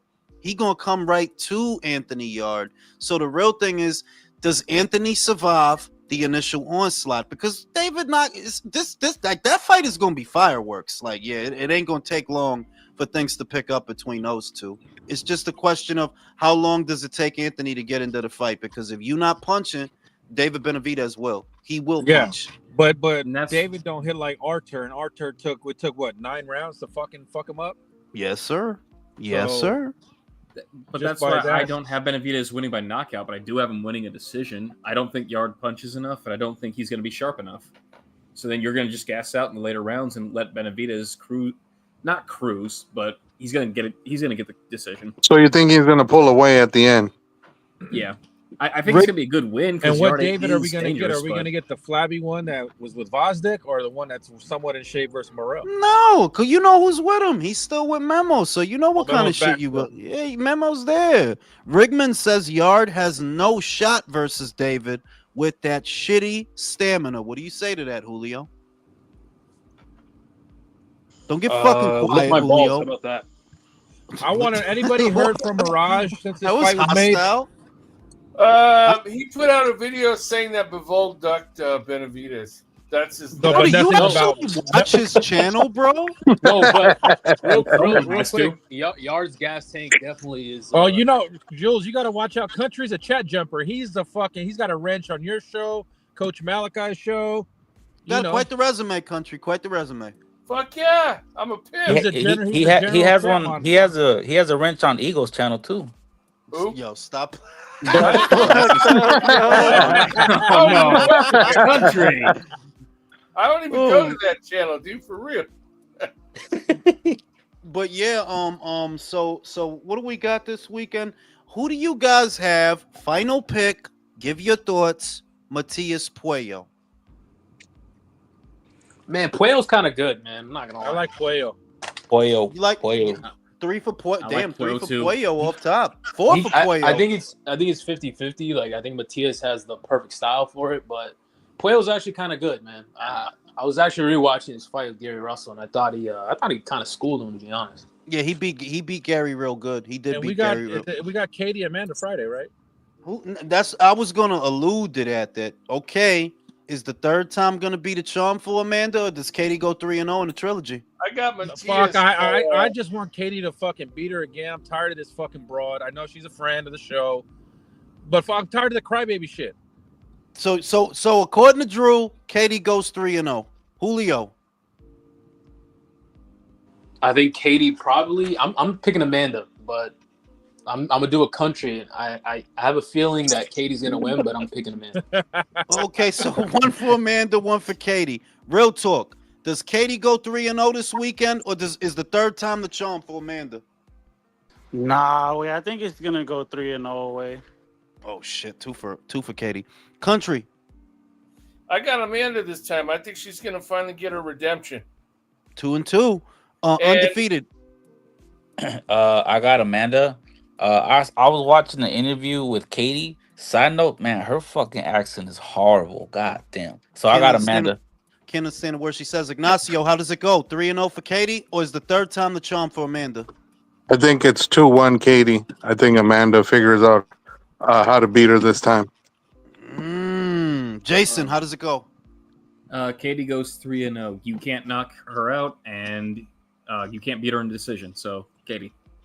Damn, this is split like a motherfucker. Good shit though. Good shit. I mean, you know, I personally Where'd Amanda have go Amanda. if she loses? Wait, Jules, I got an all-important question. Is that fucking true that Dan Rayfield is going to fight Mike Coppinger on one of these fucking cards? on the prelim card in November, the prelim react Oh, season. that's fucking hilarious.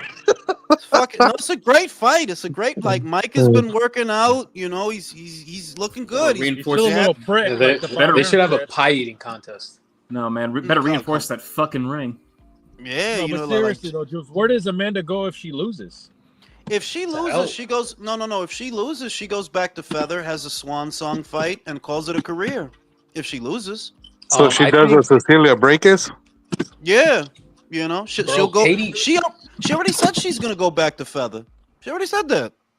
Bro, So, Katie looked old, bro. She looked old when she fought Amanda that second fight, man. yeah. I thought she was lucky to get a decision, personally. I don't know. I don't know how the fuck she got it. I thought Amanda. And she got a point taken away.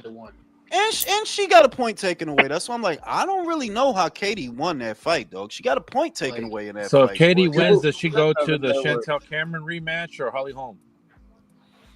I would say, honestly, Katie's what, 39? I don't really look. I love Katie, but I don't think she's fighting Chantel at this age. No, I don't. Holly think she Holm's is. a big fight. It's a big fight between two women that are around the same age. Stylistically, it's a fun fight to watch. We already know Holly's back to whole shit. She's gonna move lateral, throw combinations, walk you into shit. Maybe she fights Holly, right? But I don't see that Cameron fight happen at 39 I don't see none of the. years Yeah, old. she won't fight Cameron. I don't see her fighting Alicia. Yeah, eggs don't work anymore. Those ships have sailed. God Did you say her damn. eggs don't work? God damn, bro. What? Now, I'll be right back after these commercial messages. Me. That's why I like older women. You don't gotta wear anything. What the fuck is Hey, that? turn the fucking shit off! Putting on Radio India and shit, you know? You know, it was a fucking Mexican, bro. It was probably real talk. So Yeah, you're I saying a cannot- Mexican was listening to Radio India? I thought that was country. Went to go pick up his order at the Indian spot. Yeah, country's at an open air market in Mumbai. Hell yeah, man! In the background, you hear "Party Kaboo Man, I cannot wait for Shiraz to box Berlanga's face off this weekend. I ain't gonna lie. This is a big ass weekend we got coming. Shit. It is. It's kind of fun, to be Hey, honest. man, I don't know, dude. The Puerto Rican assassin, as Coach Malachi calls him, might win. Shiraz is an interesting dude. I've seen some of his interviews. He's very confident. He I has a didn't know lot of hair his too. apparently he's like Edgar. Like his dad went to prison when he was a kid, so they have that in common. I thought that was very interesting. Okay, Kriegel. Like, Yeah, like they do have a common experience, and they ended up both in the same field. Yo, that shit was so tiring. You just knew Kriegel was gonna ask him. So, what's your relationship with your father?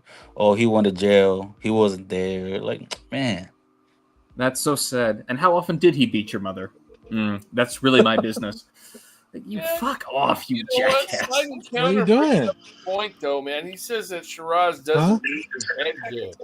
Oh, okay. All right. Well, enjoy your workout. Have a good night. I was cruising by. I got a ride up north. So. Wow, this guy's just having. Wow, you're over at the evening session where there's more niggas there.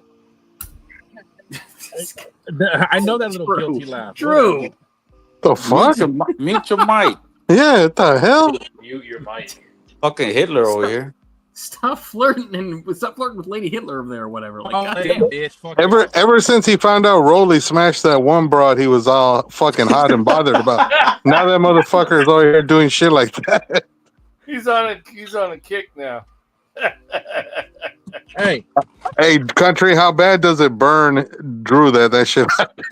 No, it don't. No. You know why? I mean, to be honest, that burns me. So I ain't gonna hate. Ignacio, I'm not a hater. I'm a player, man. All right. So I get disgusted when these hoes act like they don't have the body on their body count. Like, bitch, why you lying? You fucked them. It's okay. To be like, oh, just 5. Yeah, all right. Like, I can see why she talk. I can see the shit. Like, you're a lawyer with 2 kids, divorced. Nobody wants to deal with your mouth. So you'll get fucked for fucking some weekends, have a good time, but no one gonna stay with you till death do you part. Fuck out of here. I mean, she already saw that. But it was cool when you won. But I'm She's part of that Tracy Ellis Ross generation. That's why. But Ignacio, I will never fuck a girl from boxing Twitter. I know better. Yeah, I mean, considering the rep that a lot of these chicks have, I mean, I don't blame they you. mouth too much. They'll talk too much. I just want to fuck. That's it. Man. Who said I was Hitler? I got Matthias. I'm an equal opportunity offender, gentlemen. I don't hate any race. Wow. I hate everybody. Offender? So you're not asking for consent? I don't like any race. You know what? That's all right, Drew. They don't like you either. I forget what comedian said it. Like when people die and they go to fucking heaven or hell, they're gonna be like, no one's gonna say I'm African American or Latino or none of that. Motherfucker, you just dead, bro. That tribalism shit makes me laugh, bro. But oh yeah, though we are a Zionist occupied government. Oh, are we not? Did you see the files today not get released? Fuck you, Jason. No, we ain't talking about this. We ain't talking about this. We No, ain't I getting the can't show wait. canceled. No. They could be listening, Drew. Stop it. What do you guys think of that? That the fucking remember he came out and said we're gonna release the files. Right. Honest to goodness, Drew, here's exactly what I think about it. He was on that island, huh? No, I think powerful people are more useful when you can blackmail the shit out of them than when in absolutely. And he, I bet you he was on that island doing who knows what. I mean, come on. He took pictures with the fucking guy. Yeah. There's no way that he wasn't around the guy.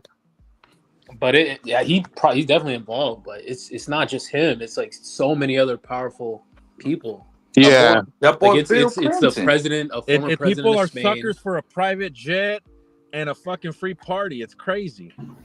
So what do we think? What do we think about? Because I ain't gonna lie, I'm disappointed.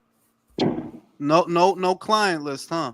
That's what I'm at. Jules, did he really kill himself? Now they got Remember, Jules, they said the footage was deleted, and now they got footage. You know, all this proved was that if he went to trial, he would have got off. The shit is that somebody asked the question, and the question they asked was, if there's no client list, then why is that broad in jail? Bingo. Well, also Pam Bondi said she had the client list. Damn, there's a picture of her with the whole list, with the whole files. Well, Like, Jules, this is what I they're said lying, before but you. I think I part think of what the the, deal that she had, that Ghislaine Maxwell had with the DOJ, was that they can't release the names. Like, she'll go do the bid, but you can't like release information on who's actually involved. Did you see the paintings they found on the island, Jules, of Bill Clinton dressed in drag? And no, Nah, I did. that painting was in his Manhattan building. that and they had a painting That's- of Bush. They had a painting of Bush Yep. throwing paper airplanes at towers. Yeah, that shit was wild, bro. Bro. It's like No. it's so obvious though. Like if you look at the evidence, like look at the court documents, pretty obvious what he was doing. Like he was just blackmailing politicians. Basically. Like Basically. Politicians, According to people fucking in industry. I know he got dirt on Bill Gates. He's Bro, got dirt Bill on everyone. Gates, No, but and Jules, this is what I said Jeff before you Bezos, came back. Y'all everybody. gotta stop cutting off Jason. Shut the fuck up. Go ahead, Jason. This is what I said before you came back. Like, the reason why we're not going to see that list is because, like, rich and powerful people are more useful when you can blackmail them than in prison, and that's what's going on here. Nobody benefits from plain that. Simple. But Jules, So- also, do you think the fucking obsessed people that worship politicians, celebrities, are ready for the curtain to really be? No. They're not, huh? People go crazy. No. The thing, I think that if the curtain really came down and people really knew how things work, we'd be plunged into a state of war against our governments. Not It'd be a against purge, each other. right? Like the movie Purge. Against huh? our governments. It would be like a few days ago. This was kind of like hidden in the news, but a JFK file got released. It's a really important file. Like if you really follow the story and you look at the evidence, there's this CIA officer named George Joannides, and for a long time his file was secret. I don't mean to talk everyone's head off about no, this. go ahead. No, go ahead. I read But that the file release, too. the release of that file is very significant because when the Senate was investigating the CIA for their crimes during the 60s when Kennedy got killed, they hired this random lawyer named George Joannides to act as their liaison. But they didn't tell the committee that he was a former CIA agent. And for a long time, his file was kept a secret. They would just refuse to release it. And a lot of it has to do with the fact that he was involved with the organization that Oswald was like monitoring or trying to get involved with. He basically set it up. His job in the CIA was to like create groups that were capable of assassinating Castro. And so the idea is that the CIA basically took that group and just pointed it at Kennedy because Kennedy wasn't playing ball with them. And so he was the Wasn't perfect playing guy ball to with kind them, of say like who it stonewall really the was. investigation because he knew everything and he was involved. Yeah. But And he this was- is basically closest we got. I don't mean to like prolong it, but this is the closest thing we have to like smoking gun evidence that the CIA was involved. But no headlines, no news, nothing. It's kind of crazy. Well, yeah, CIA 60, and 60 years later, and CIA everyone's the dead. Mossad. pretty much. You know, some of them that's are why. still alive. It doesn't surprise me that they were involved at all. I mean, it doesn't surprise me at all that they were. I mean, it's basically confirmation of what a lot of people already thought. Yeah, like the CIA was very sloppy about this job. People have known Even for a long you know what time. else was crazy? Did you guys hear what the OpenAI did today? It What tried to download its server and its memory onto a separate server because they were trying to shut it down. So it's actually actively trying to become self-aware. Skynet. Now, do you Skynet, believe bro. some Skynet shit's going to happen in 10, 20 years? I guess that depends on. That would depend on whether or not the AI can enter into other interfaces. You know what I mean? Yeah. It's only as much a threat as how far it can get. You know what I mean? But seeing how humans are with the internet, Jules, and social media, we're going to want to integrate it in every aspect. I mean, to be honest, dog, like I don't feel a threat coming from that. To be real with you, I don't feel a threat. If push comes to shove, you can always pull the power cord. You know, like I don't really feel a threat coming from that. Maybe it's ignorant of me, but I don't really feel nothing coming from that. I don't think we're gonna get a Skynet situation. I don't. But I think it's gonna affect our quality of life because the like big warehouses that they use to power AI is gonna take up a lot of energy. So I think the price of like electricity and gas and all that shit is about to fucking explode, bro. Because they need a lot of energy. That could, you know, that. Or they could. might upload Epstein's consciousness into a robot. I don't know. Oh God. You never know. Well, on the plus side, according to CBS, America-born employment hits record high. So, yay. You said American employment. American-born employment is hitting record high as foreign employment decreases. So, Well, that's Hey, a good Jules, thing. I saw you mention it on the last relay. Isn't it funny how the Mexicans in Mexico are protesting to keep the laws intact, pay the taxes, and the ones over here? Well, you know, look, I kind of try to stay away from the politics, right? But it's just that look, I said this during the elections, you know, towards the end of last year, that I just think it's the Venezuelans that fucked everything up for everybody at the end of the day. Those headlines had a palpable effect on the voting patterns, that you had a lot of people that maybe they would have voted left, but they decided to vote right because they just didn't like how things were being handled at the border. And they're reading these crazy headlines about things happening in major cities. And that's what happened. That I don't think a lot of people voted the way that they voted with Mexicans in mind. That's what I think. That no, it wasn't because of Mexican migrants they were worried about. It was the Venezuelan ones they kept hearing about. That's what affected that. So it's going to be this way. No, It's but gonna be this way. It's gonna be this way for a while, and it'll calm down, and things will go back to normal. But right now, this is what's I going was alluding on to more now. like your hate mail, like your hate mail. People are mad that you're just calling out like, well, look, I don't want these unsavory motherfuckers. Don't care where they are coming to my country. Yeah, but because look, it's like it's fucked up. It's fucked up because you know that there are people that are getting caught in the crossfire. But at the same time, I'm an American. America has too many enemies to be lackadaisical about who they let in here. That's just common sense. Like, bro, there's motherfuckers itching to get in here and do some shit, dog. Especially during this Iran and Israel conflict bullshit. There's people itching to get in here and do some fucking damage. So you then don't people sleep go with as your far as saying like it's racist and classist to ask for an ID from a voter. No, it's not. No, it's not. You just want, like, dog, go live somewhere else is my thing, okay? It's not complicated. If you don't like the way that they do things in America, then just go somewhere else. It's not complicated. That'll never happen because they don't. I get sick of all the anti-American sentiments from people that are climbing over each other to come here. Kiss my ass, motherfucker. If you got somewhere better than go there. Now, are you okay with letting all the big booty Venezuelan women in though? I mean, nah, fuck that shit. We got bitches with big asses over here. The shit is just, it's a silly thing. Honestly, to me, pro-American ass. It's a silly thing. To me, it's a silly thing to argue about because, yeah, we understand that there are good people that come here all the time and they don't even want to do anything wrong. But for you, I was talking to a dude yesterday. He kept trying to make the same argument that, oh, well, they're not violent criminals. Brody, if you come in here illegally, you're breaking the law, though. What do you want me to say? You want me to tell you that you're not? You mean Gooch? No, not Gooch. It was a dude. I think his name is Dodges and something. Dodges and Lakers, I think it is. And it's like you arguing in a circle because you don't want to accept the reality of this shit that, you know, if you are coming in here illegally, you are breaking a law. So that makes you a criminal by default. It's common Dodgers sense. and Lakers, you know he's an asshole.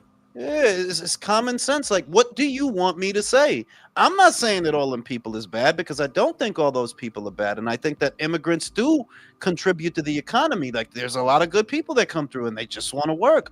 But the fact of the matter is, and the best parallel for this is if you have 10 garden snakes in your garden and you have at least one rattlesnake in there, you have to get rid of them all.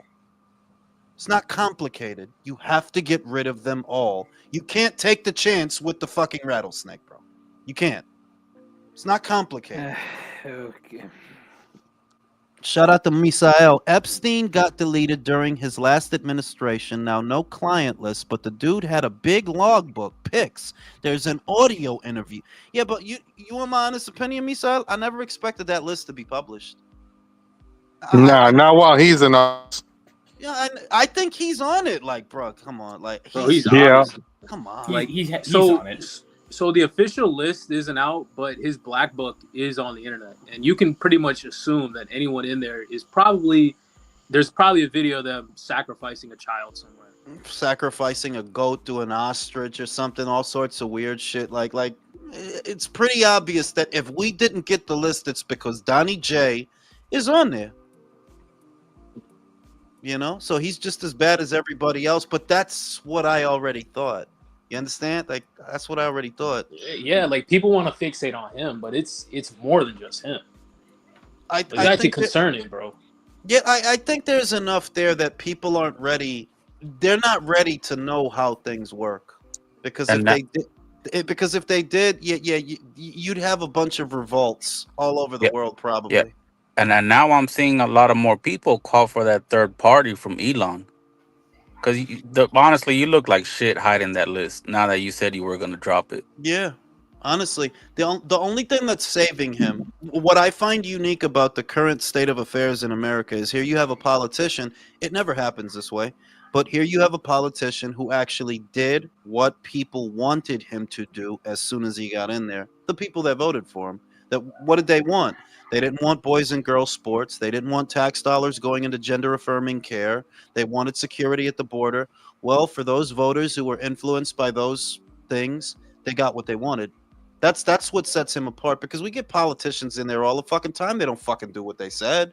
There doesn't feel like there's a difference once they're actually in there. With this guy, the one thing I can say is, yeah, he delivered on the stuff that he said he would do very quickly, because we're only 6 months in and he's doing that stuff.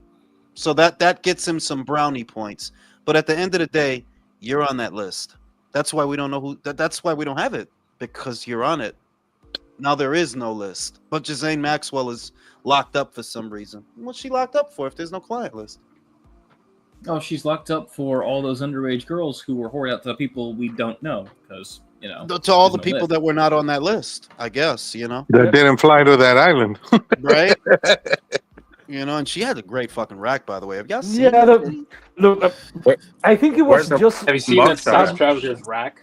Let's. It was just a month after Trump went to power, that he already mobilized a couple of V2s to the coast of, where was it? He moved it closer to Iran, like a couple of months. They already know what time it is. I know why you are on that list. I know who compromised you, because I know who are at war right now. Because this wasn't like the fucking Ukraine war that you're just putting some money and some bullets and some equipment. You went with American troops and fly some bombers and bombarded the shit out of him. So yeah, I feel like pretty clear. I don't. Sorry. No. For me, it's pretty clear who is moving the strings. I get the point you're trying to make, but it's frustrating. Like, the two issues this dude is cool to play ball with is the Ukraine, like, still giving them money, and in Israel. Yeah. To me, that is fishy, bro. Like, well, I mean, come on, we've always kind of been Israel's bitch because of a lot of things. I mean, yeah, but his whole appeal is that he's not the same old. Yeah, I mean that was a big part of what got him in there, was that he seemed a break from the norm, a disruptor, right? Guy who says what he thinks, but at the end of the day, you're Israel's bitch just as much as everybody else was. Yeah, well, the Israeli lobby is powerful here in our country. I mean, they really are. I guess the question that most Americans have is, what are we getting out of this? Because we're wrapped up in it. What do we get out of this? We're gonna get an empire-destroying war. Like, our quality, if we invade Iran, bro, and we get into another crazy prolonged conflict, is literally just gonna degrade the quality of life here. Y'all heard that Tucker Carlson actually spoke to the president of Iran. Everybody's having a bitch fit over that he interviewed him. You know, the reporter interviews people. Oh. Right? Because that's how I thought. Like, well, he's a fucking interviewer. What the fuck? Is he not supposed to talk to the fucking guy? Guy's a fucking cock. I don't Tucker. Tucker's a fucking cock. Do you saw the fucking interview of Putin that he did? Nah, I didn't. Look, Putin was talking about ancient history, not really ancient, but he was talking about the Second World War, and he was saying, Tucker, look, at one point, Germany had to invade Poland and occupy it and kill all those people, and Tucker was like, "Yeah, I think you're right. You're such a fucking." You're such a Leo, what is he supposed? What is he supposed to say to Putin, bro? You're out of line, Putin. Looky Give it here, some fucking mister. No, pushbacks. look at here, Mr. Putin, who totally look, didn't I'm not a give someone Putin an guy. Iranian breakfast. I'm Like, not a Putin guy, but bro, just go look at how the Obama administration double-crossed Russia constantly when they were constantly giving the olive branch to the United States. Like, look, just don't expand NATO into Ukraine, and we're not going to do anything. Obama really fucked this up, to be honest. His administration, Victoria Nuland, all those people in his State Department, they were the ones that started all this bullshit. That's always been Putin's thing. Just don't expand NATO, and we're good to go. That's his thing, you know. And that's what Ukraine wants, and that's why I said, yeah, you guys got to bend over and take that dick, man. You got to take it. Them and all the European leaders in Western Europe trying to fucking prolong this war. I'm sorry, They're the ones to blame for this, bro. I'm so sorry, but that's fucking bullshit. No, that's literally the fact. That's fucking. No, I'm gonna tell you Look, why. listen, don't take it from me. Take it from Angela Merkel in 2006. She said if Ukraine, that's a red line. If Ukraine joins NATO, Russia is going to invade. Yeah, and The if CIA it doesn't director at the invade, time said the if same it doesn't thing. We join can't NATO, it was put also Ukraine going into to NATO. invade. It's going to start a war. Okay, if he didn't join NATO, it was also going to invade because it's easy to invade a country that is not in NATO. So all the know years why? where Because Ukraine invading a wasn't country in that NATO, is did not in Russia NATO. invade them?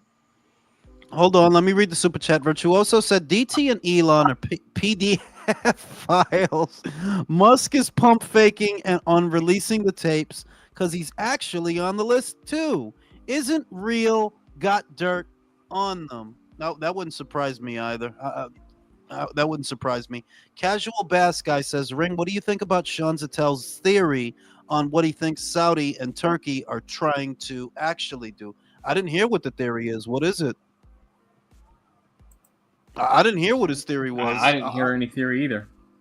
You know? All right, back to boxing. Yeah, like I didn't hear. Most I could see is that Sean is just another one, a pro-American pundit. You don't actually have anything to complain about. You got a guy with a lot of money putting together a lot of fights. What do you want? The only thing I can even think of is maybe a more like wild, crazy atmosphere like you get with some boxing fights. But it's like, oh well. Yeah, but you can't be that big a malcontent. Don't you understand that we wouldn't have anything to talk about or anything to watch this weekend if not for this guy? Like, what part of that does Sean Zattel not understand? You understand that Showtime was going to leave boxing, irrespective of Turkey. We would be here now. American boxing would still be in the state it's in. Everything that's happening on ESPN, everything that happened at Showtime, the state of PBC on Amazon, whatever Golden Boy is not doing. You understand that we wouldn't have shit to talk about as boxing fans if not for this guy. Don't you think? I mean, don't you think like the Zone or Eddie Hearn or somebody would have taken up more of the slack though? I mean, if this guy wasn't around. No. Because I mean, surely we didn't get Eddie's doing shows. Don't get me wrong. Decent... Eddie's doing shows, but I'm just look at this weekend. What show is Eddie doing this weekend? Because he just did one last weekend, the Catterall versus Eubank. Fine, but do you think those are the kind of shows that the American boxing fans care about? No, like Eddie was having trouble getting Caleb Smith to get into a fight. Right? Like, come on now. It's not that Matchroom would have went away. It's just that Matchroom is not even what they're interested in. Be honest, that they're not interested.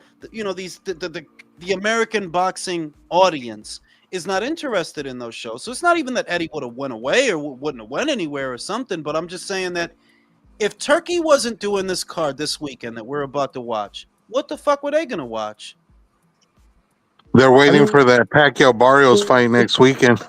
Yes, I guess. Right? I'll play devil's advocate. I'll play devil's advocate real quick. Don is being drowned at Crystal Lake. Yeah, Don's muffled, man. But I'll play devil's advocate.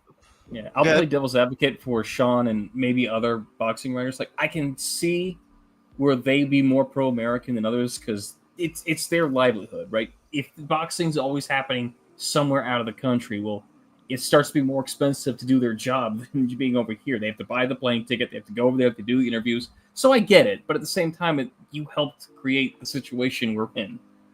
Yeah, but at the same time, we're talking about a New York show, and it's like a lot of the complaints don't make sense that, oh, Turkey's poaching all the fighters and outsourcing all the fights, but no, he isn't. He did a card in LA last year. Did a card in the UK. He's doing one in he already did one in New York this year. He's doing another one. So it just seems to me that what you're complaining about, honestly, is you wish that were Al Heyman. That's the only thing I get from the complaining. That's the only thing I take away from it. That you just wish it was either Al Heyman or somebody else. You don't want it to be this guy because the main complaint was, oh, he's taking all the fighters away. We can't go to the fights because they're all in Saudi. This fight this weekend is not in Saudi. No, it's in New York. You're And the spot fight on, in Jules. September They're is going to be in Las complaining Vegas. because they want this person to look like them. Because if it was Bob Arum doing it or Eddie, they hated it. Yeah. The thing is that the other thing about the American boxing fan is they're going to find something to complain about. Look at what they did to Inouye. Nothing is good enough. 4-weight champion, 2-time on. No, he has to come here. He has to. To fight who, bro? To fight who? Over here. It's the same thing with Turkey. Now you're just at a point where you're asking for things you don't expect to happen because what you really want to do is keep complaining. You're just mad that it's not working out for Al, and this guy is the things that y'all pretended Al was. Yeah, he's that mover, he's that shaker, but y'all don't like him because he got a turban. That's and what what's funny, it is. Jules, we're 4 weeks out from Tank. Is that a turban? What is the reaction going to be when Tank is on a Riyadh card? Because that's coming. I don't know if they're going to be able to handle that because I'm of the opinion that they just want to hold on to this idea that they are the resistance or some type of shit. You know what I mean? Resistance. They're freedom fighters. What do you resist? Man, freaking Turkey Skynet. They gotta resist fight stuff being put together like Lomachenko and Tank Davis for how many? Well, because years? Loma and Tank and Roach is what? Not even officially announced? No venue? No. Bro, I mean, at this point, look, and I don't want to be presumptuous, but August 16th, dog, we're in July. We're in the second week of July. They haven't officially announced it yet. Well, I think if you think about it too, like when the PBC was basically uprooting the boxing market in the United States, they were the ones rooting for it. They were the ones providing all the cover for it. Yeah. Bro. Wow. When Luis Ortiz was on pay-per-view, they were cool with it. Dude, Hank is wilding. Oh Hank, you need to stop, brother. You need to stop. I'm gonna take this dude's phone away. Oh, shit. I'm saying like they feel like they liked that David was like, no, I want to stay here. You know, they like that shit. Do you think they're happy, Drew, that he's gonna box in Saudi? Do you honestly think that they're happy with that arrangement? And do you think they would be happy if Tank is the next one to bend the knee? Because that's it, bro. That's all the PBC had. Oh, they're David fuming and right Tank. now, but they can't hate on it because then they look stupid. Because how do you think that conversation went, Jules, with Louis de Kubas telling Samson, shut the fuck up, I'm making a deal? Listen, the thing is, you know what this is like, Drew? This is like, you wanted to fuck this broad, and you found out she fucked Rolly. Well, I don't want that shit. No. I don't want that shit. You're freaking go retard, bro. It's like that. It's like that in the sense that they fucked with David. They fucked with him, right? But they may not want to fuck with him if he's fucking with the Big Turk. They know. Hey, so I had a question. And I thought it was about making money. Like Louis I got a Kubas says, I'm question. trying to make some fucking money here, bro. What's that? Those guys go to Saudi. If they go to Saudi, what's the package deal? Like, do they get Abner Mares for half price or something? Brian Kenny's been thrown in for free. What about Mauro Ranallo?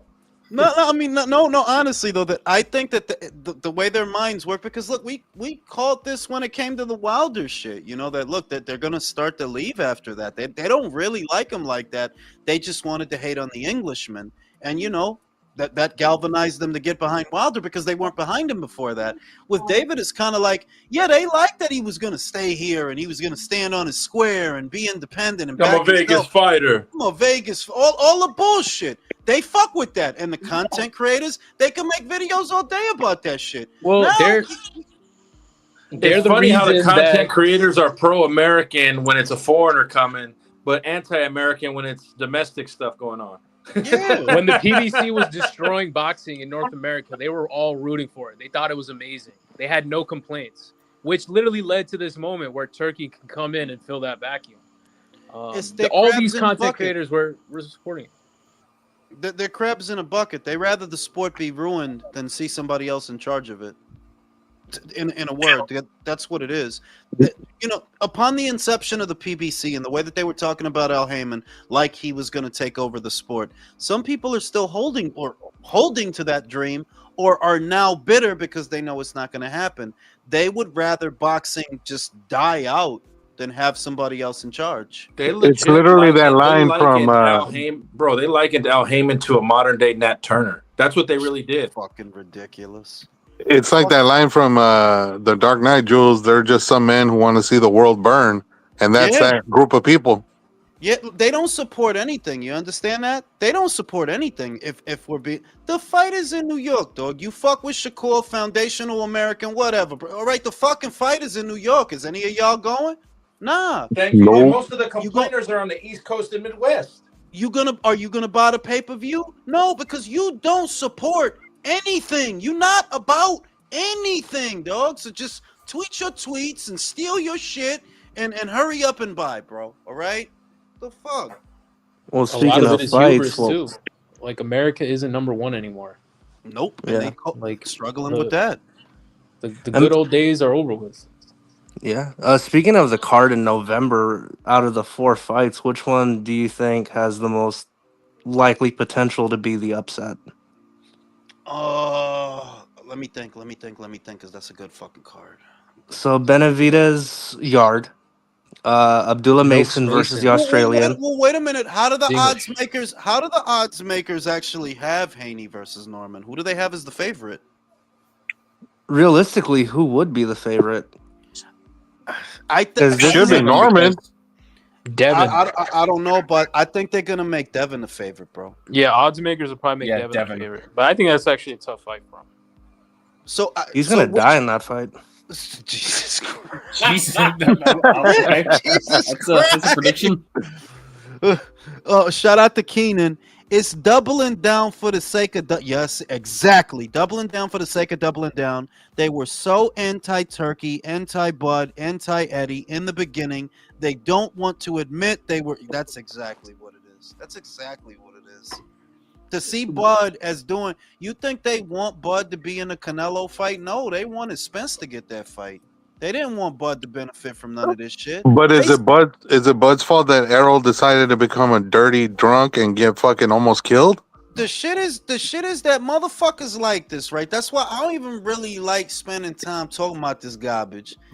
This just some garbage. Y'all don't got no logic. Y'all just got feelings. Just feelings on top of feelings on. You still mad that Bud whooped his ass 2 years ago? You still mad at that? You know what I mean? They think Bud dared him to drive.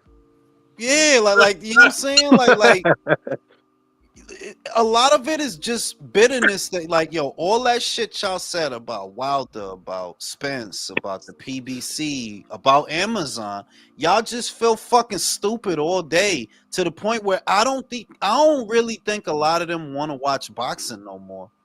Come on, tell me that group is not dying down little by little. You're running out of shit to talk about. The shit There's not a fever pitch in 2018. They had a lot of people to talk about. Yeah, like the shit that you fuck with, you running out of that. You can't really talk about David no more, not without mentioning Big Turk. Come on, you can't talk about Errol no more. Talk about what? Errol retired, bro. What fighter? Gervonta Davis. That I guess that's the one thing that they still got going. But look at Gervonta Davis, dog. His stock is down. When is the Lamont Roach rematch? When is that going down? When? Bro, they're waiting for that Frank Martin comeback, Jules. For real. They waiting for that Keith Thurman comeback. Think about it. For him. I cannot wait for him to duck Lamont Roach. Dude, what if David loses to Yard? Bro. How would that We'll- reaction be? We'll see mass suicides across the nation. I'm gonna fucking ejaculate. What are the what's the likelihood, like kind of going like, down top to bottom from the panel? What's the likelihood of David getting knocked out? 60-40 60-40 of David, like in favor or in opposition? opposition. 60-40. If Because the one thing, if Anthony has a slow start, and he might, and David is allowed to build momentum, while David likely won't knock out Anthony Yard, Anthony could spend the majority of that fight playing catch up. Could. While I do think Anthony's probably one of the strongest, if not the strongest puncher that he will have faced, if you let David take over, he's gonna outwork you, is what I see. That Anthony is stronger, David is a little faster in the pocket. Both of their defenses and fatter. Both of their defense is shit in its own way. This guy's shoulder roll is a piece of shit. It's a sushi roll. It's a sushi roll. But David, David still squares up when he throws combinations. He still does it. He did it in the fucking Morrell fight. But wait, hold on. Whose leaky defense would have, bruh, countrywide? Whose leaky defense? Is worse, Anthony's or David's? I think I don't like David. I don't like David, but I would say Anthony's is worse. Do you think what is it? Do you think David could afford? The thing is, while his Philly shell is shit, I don't think David stops him. I don't think David knocks him out. I don't think he can. He's too durable. I think Yard is too durable. I agree that I don't think David knocks him out, but whose defense is shittier? Yeah, I think it's Yard by a little bit. What is it with David? Like, if he gets caught, if David Morrell, a dude with 10 fights, who moved up along with you, if he can get you wobbly just with one single punch, Anthony throws a lot of punches, man. Bro. He's not a guy who's afraid to trade, and if you get in that situation, he may be able to wear your punches, but are you able to wear his punches? Do you know how fucking amazing it would be if Anthony pulled? Because one, it's a British guy. They're always shitting on the British guys, right? They're always shitting on these guys. Because they eat beans and toast, Jules. That's why. They do eat that shit. Instead of putting it in a I think you gotta be. Look, if we gonna be American here and Mexican, I think there's something gotta be wrong with your ass to get up in the fucking morning. Hey, shut the fuck up! I think something got to be wrong with your ass to eat beans and toast for breakfast, dog. Those are some tough fucking dudes, bro. You know what? With brown sauce. With HP. With Hewitt Packard. Bro, something got to be wrong with a colostomy bag. Right? The British plumbing system is a marvel. Modern science, bro. Okay, Devin and Brian. How about that one? That would be the problem with that fight. If there's a problem for Brian, and I said it in the last live, if you're looking to do this guy with one punch, you're gonna lose. That's not how you get to Devin. You got to throw combinations that if the first 3 punches don't get in, maybe the 4th one will. But if you look to do this guy with a home run punch, a single punch, you're gonna lose a decision. Serious question: who has Devin by knockout? I don't think Brian Norman is going to... You might as well give away your house right now if you think that's going to happen. Hey, I don't think Brian Norman is going to rely on one punch, though, dude. I really don't. I hope not. But I think Norman might win. You got Norman knocking him out? No, but I could see him wearing on Devin and just winning the rounds with his physicality. But Brian Norman's quick. Brian Norman, he's quick with his punches. His feet aren't quick.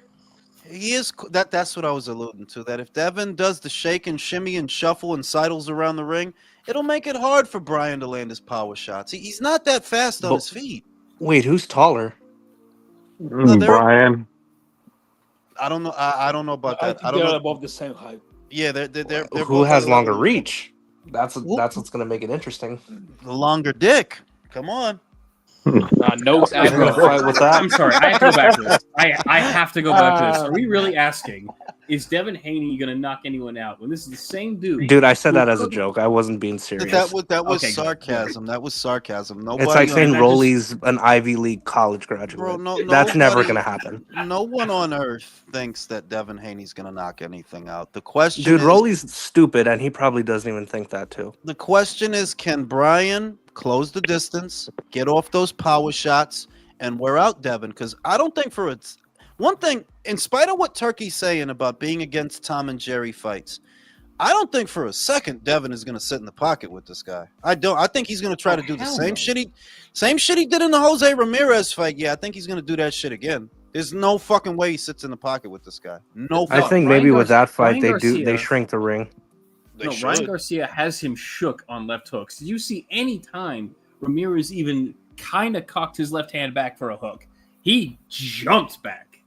Exactly. I don't think for a second he'll sit in the pocket with Brian. So the question is, can Brian cut off the ring? Can he catch him? Because you're gonna have to chase Devin. Yeah, you are. I think he can. I mean, those are good. That's why I like that card, because Benavidez, Yard, I think he'll knock him out. and Devin and Brian. Those are the types of fights that make you think. Yeah, good fights. Oh, we got. Be right we back got after these confirma- commercial messages. We got Yeah, you guys don't think he's going to get confirmation knocked from out by Brian Norman Jr.? What was that? You guys don't think he'll get knocked out? I think he'll run, man. I think like Jules said, he's not going to go out of his way to exchange. The only way Brian's going to stop him is if he just traps him in corners and just beats the hell out of him in the corners.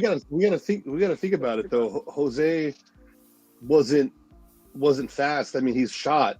This kid is younger, so and bigger and more active. Bigger. He'll probably cut off the ring. He'll probably train for that. He's probably going to set himself up for, if this fucker runs, we have plan B. Plan B is like, if he wants to exchange and fight and do his boxing, you're going to catch this kid and you're going to get him out of there. But if he decides to run, it would behoove me to say that the Brian Norman Jr.'s team should not overlook the fact that this guy's going to come in to run, and you're going to have to train to catch him. You're going to have to cut off the ring, hit him to the body, and then catch him. He's chinny. But a lot of times, though, guys as trainers don't necessarily teach their guys how to cut the ring off effectively. And I don't see Brian Norman Sr. being able to teach that to him. That's the problem. Yeah, but listen, this is a big fight for him. Like, this is a nice, big, juicy fight for him. This is his chance to fuck this dude up. I mean, he's gonna be a hero to a lot of people if he fucking knocks this dude out. I hope he goes and gets somebody who can teach him how to cut off the ring. Then for sure. That's true, brother. But if you're Brian Norman Jr., can you imagine losing to fucking Devin Haney? That's fucking embarrassing. Well, he's got a little over 4 months to start prepping.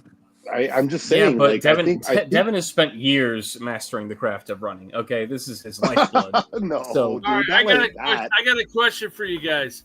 If Devin Haney happens to get caught with one of those left hooks like that Japanese kid, do you see him being able to get back up, or do you think that's all she wrote?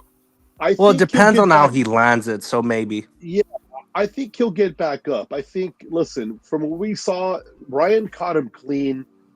I don't remember that round where they only counted one knockdown, but he went down 2 other times in that round.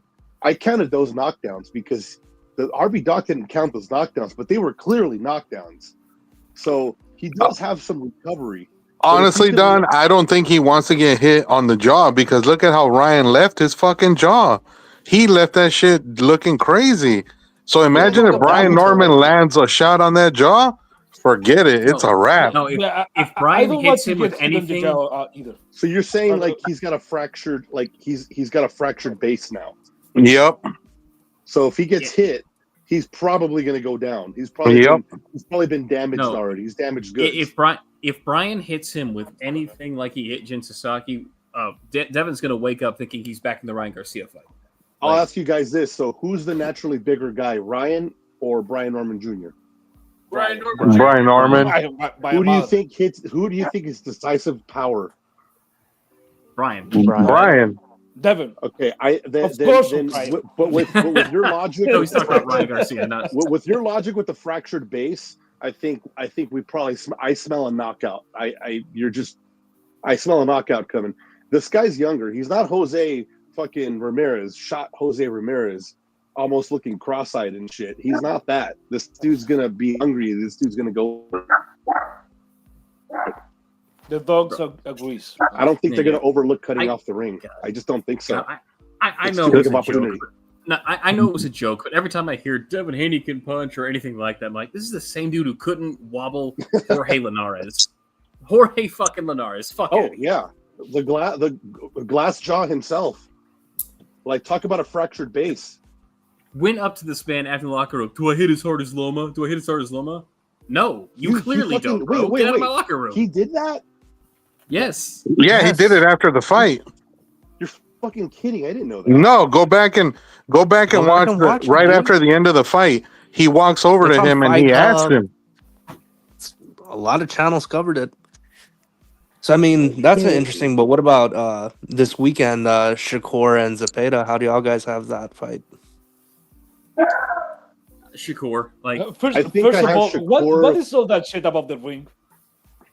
Is that a meme? Is that a joke? No, it's hype. Right? It's hype, Leo. Because I mean, like he said it, and you know we're all running with it on the predication that the ring is actually gonna get fucking. That would be funny as That's fuck. just hilarious, dude. That is. But hilarious. I don't really think they're gonna do that. I don't really think. I know it's sarcasm, but you look at how people reacted to it. Yeah, they should. Honestly, I think they should. Might as well. Fuck it. You got to make it interesting, right? Put C-Force in Rickman there. Thomas brings up a good point. Is Haney going to even have the power to get Norman's respect? I don't think so. He couldn't get his girlfriend's respect, bro. Exactly. Oh, damn. Hey, he didn't get that Carney's hey, respect either, man. Whoa. Oh, yeah, that's true. This is up straight now. That's not his girlfriend. This is his baby mama. All right, she has more self-respect. Bro, the kid couldn't feel it. So There's two things working against Devin. One is I don't think he's gonna have the power to get Norman's respect, and even if he had a little bit of pop, just a little, he doesn't have the output anyway. You don't have no output, bro. You're just gonna shoot jabs all fucking night. I would love to see Devin get knocked out. I would love that too. I think America needs that. Well, it would finally shut Bill up for once. Watch Devin Haney pull a fucking Teofimo and just put on the clinic. You Just think to so? piss us all off. No, I don't. But I'm just like, Leo, how do you see that fight? Leo, how do you see that fight? Look, this will be his third weight class. For I have seen so far from Devin has the physicality of a polio victim in Treblinka. So I don't think he's gonna be at any close to any level to Brian Norman in terms of physicality to contest with him 1-to-1. At middleweight, at closeweight, it doesn't matter. He's gonna have to run to survive, and I don't think the jab is gonna be enough. Not even to win in a bonus decision, because Brian is fast. I don't think he has the. I don't think Devin has a better reach. I think they are of similar reach, but I don't think Devin is that good that you can make it a hit and run all the night like Shakur does. Shakur does it because even if he has brittle hands, he's better than all these other guys. I don't think Devin is that good that you can go to Walter with Brian Norman and don't get hit once, because that's gonna be the number of times that's gonna be enough to fucking hurt you. Because you are most likely shot. You think he shot? Yeah. Wow. Yeah. If you fought a shot Jose Ramirez like that, nah, dude. That's he true. Yeah, Jules, he's a guy who legitimately now is damaged. Like, you can see it. Whatever happened to him psychologically, that shit's never gonna go away. I don't even think I don't even think it was the fucking Ryan Garcia fight. He probably went to fuck that Lena Syed bitch. He put his dick in there and she asked him if it was in yet. Shit like that. He's going through a lot. God damn. He's going through a lot. Fucking Jules. He's going You through a punch is lot. soft at everything you're saying. You know, but with Devin, I agree with everything you said. What do you think about Benavidez' yard, Leo? Look, once again, I don't fucking like David Benavides, but at this point, after the Wall Street fight, after seeing how Wall Street was performing after the Benavides fight, I will have to edge David Benavides as the one, the boxer that has a better chin of You think he has a better chin than yeah, I Anthony think he has. Yarde? Yeah, Hmm. I think Jared has hurt. I think Jared is never gonna quit. I think Jared is gonna fight from the first round to the 12th round. But who is more durable right now? I think it's David Benavides because Boswick I push back on that. I push was back. in that fight. He was hitting David Benavides with some shit. I don't think I saw Benavides hurt even once. Not really. What about the Morrell fight, dog? Like he Morrell rocked him. Yeah, but he didn't went down. He kept fighting. I don't think he was uncoerced after he got rocked by David Morrell. And that fucking knockdown, yeah, that's the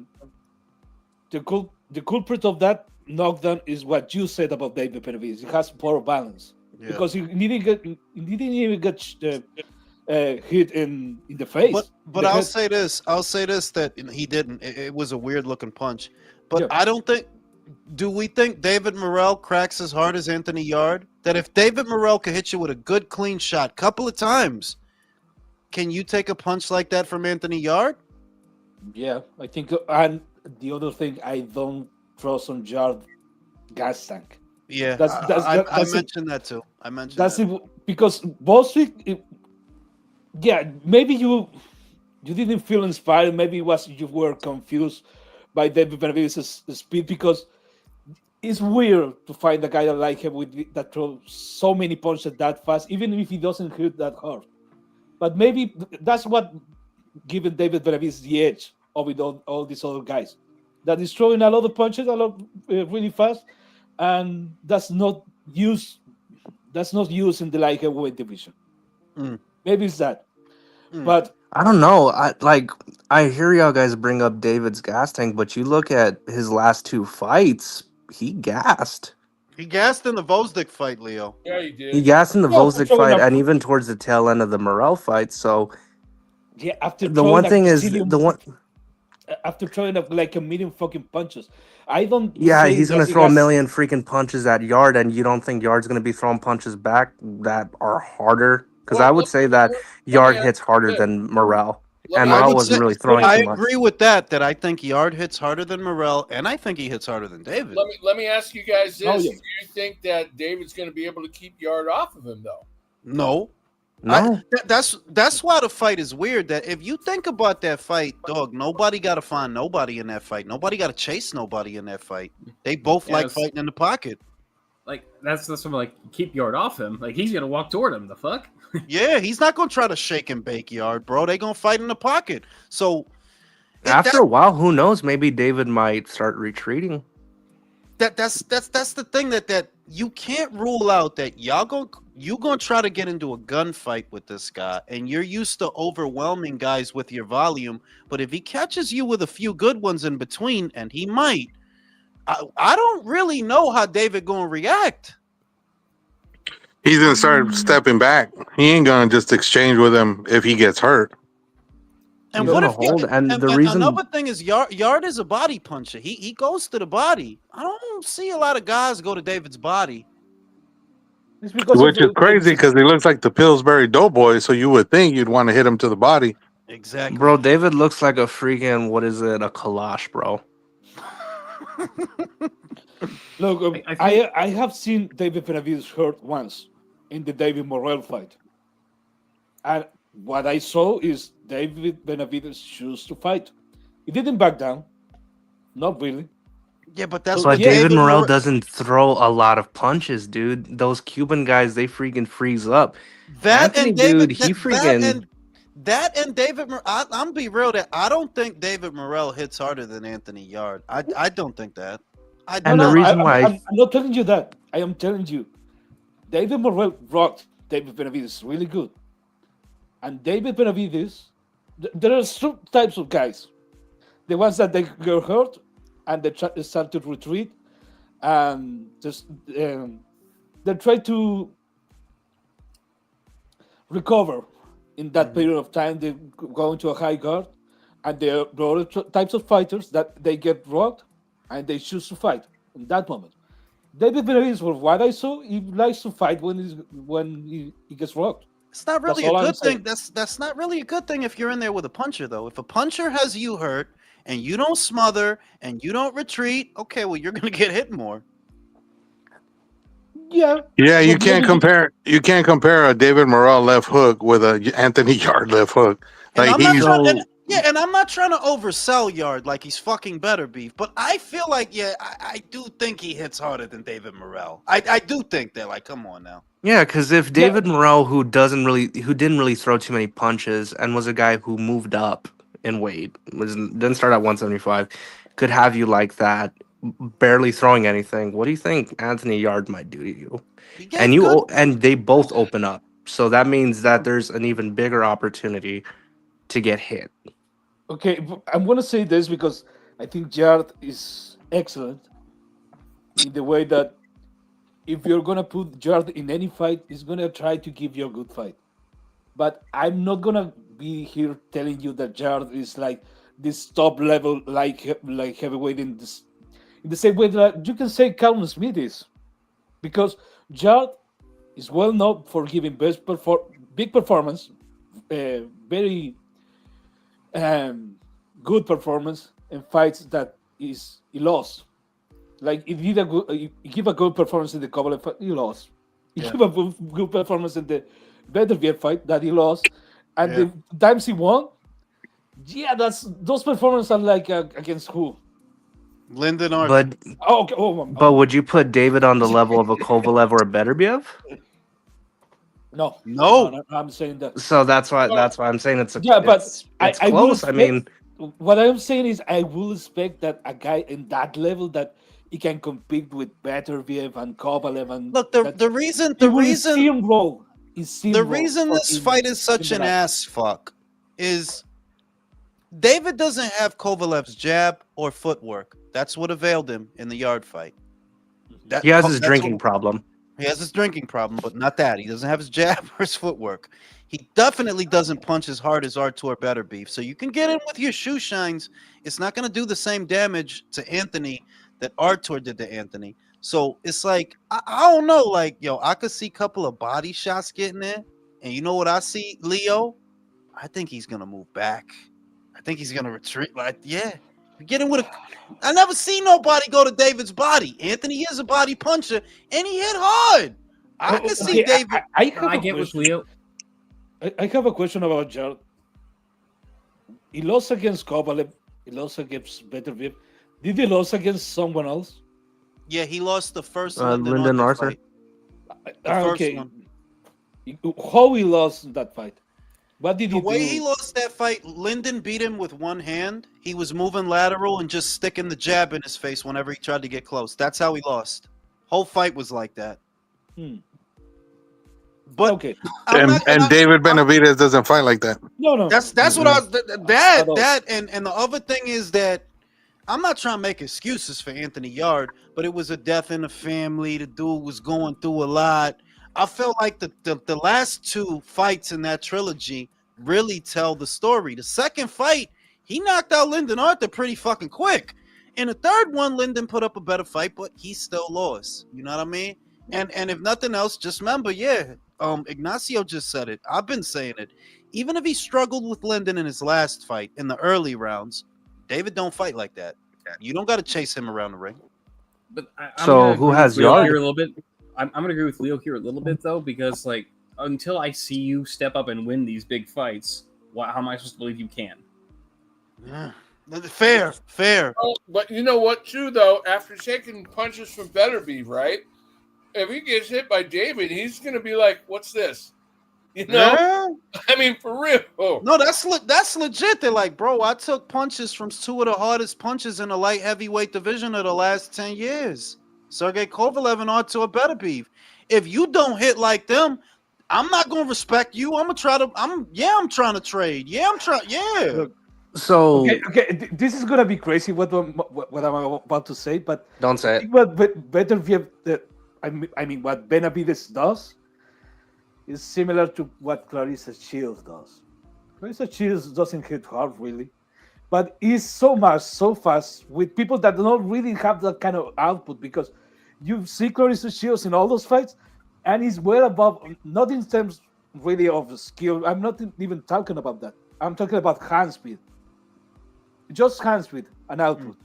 That all these other girls are like, yeah, this is not that hard, but I don't know where the punches are coming. I don't know if he block. I don't know if he counterattack. So you think he'll overwhelm Anthony Yard with speed? I'm gonna bet that yes, he's gonna So do that. just real quick to bring up, just to kind of counter that point a little bit, Leo.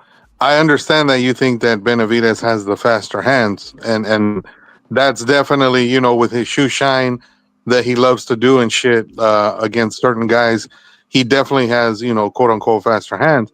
But the thing is, he's fighting a guy with heavier hands, and all he has to do is land a couple of those heavy hands on him, and we might not see David shoe shining the rest of the night. That's a good point, dog.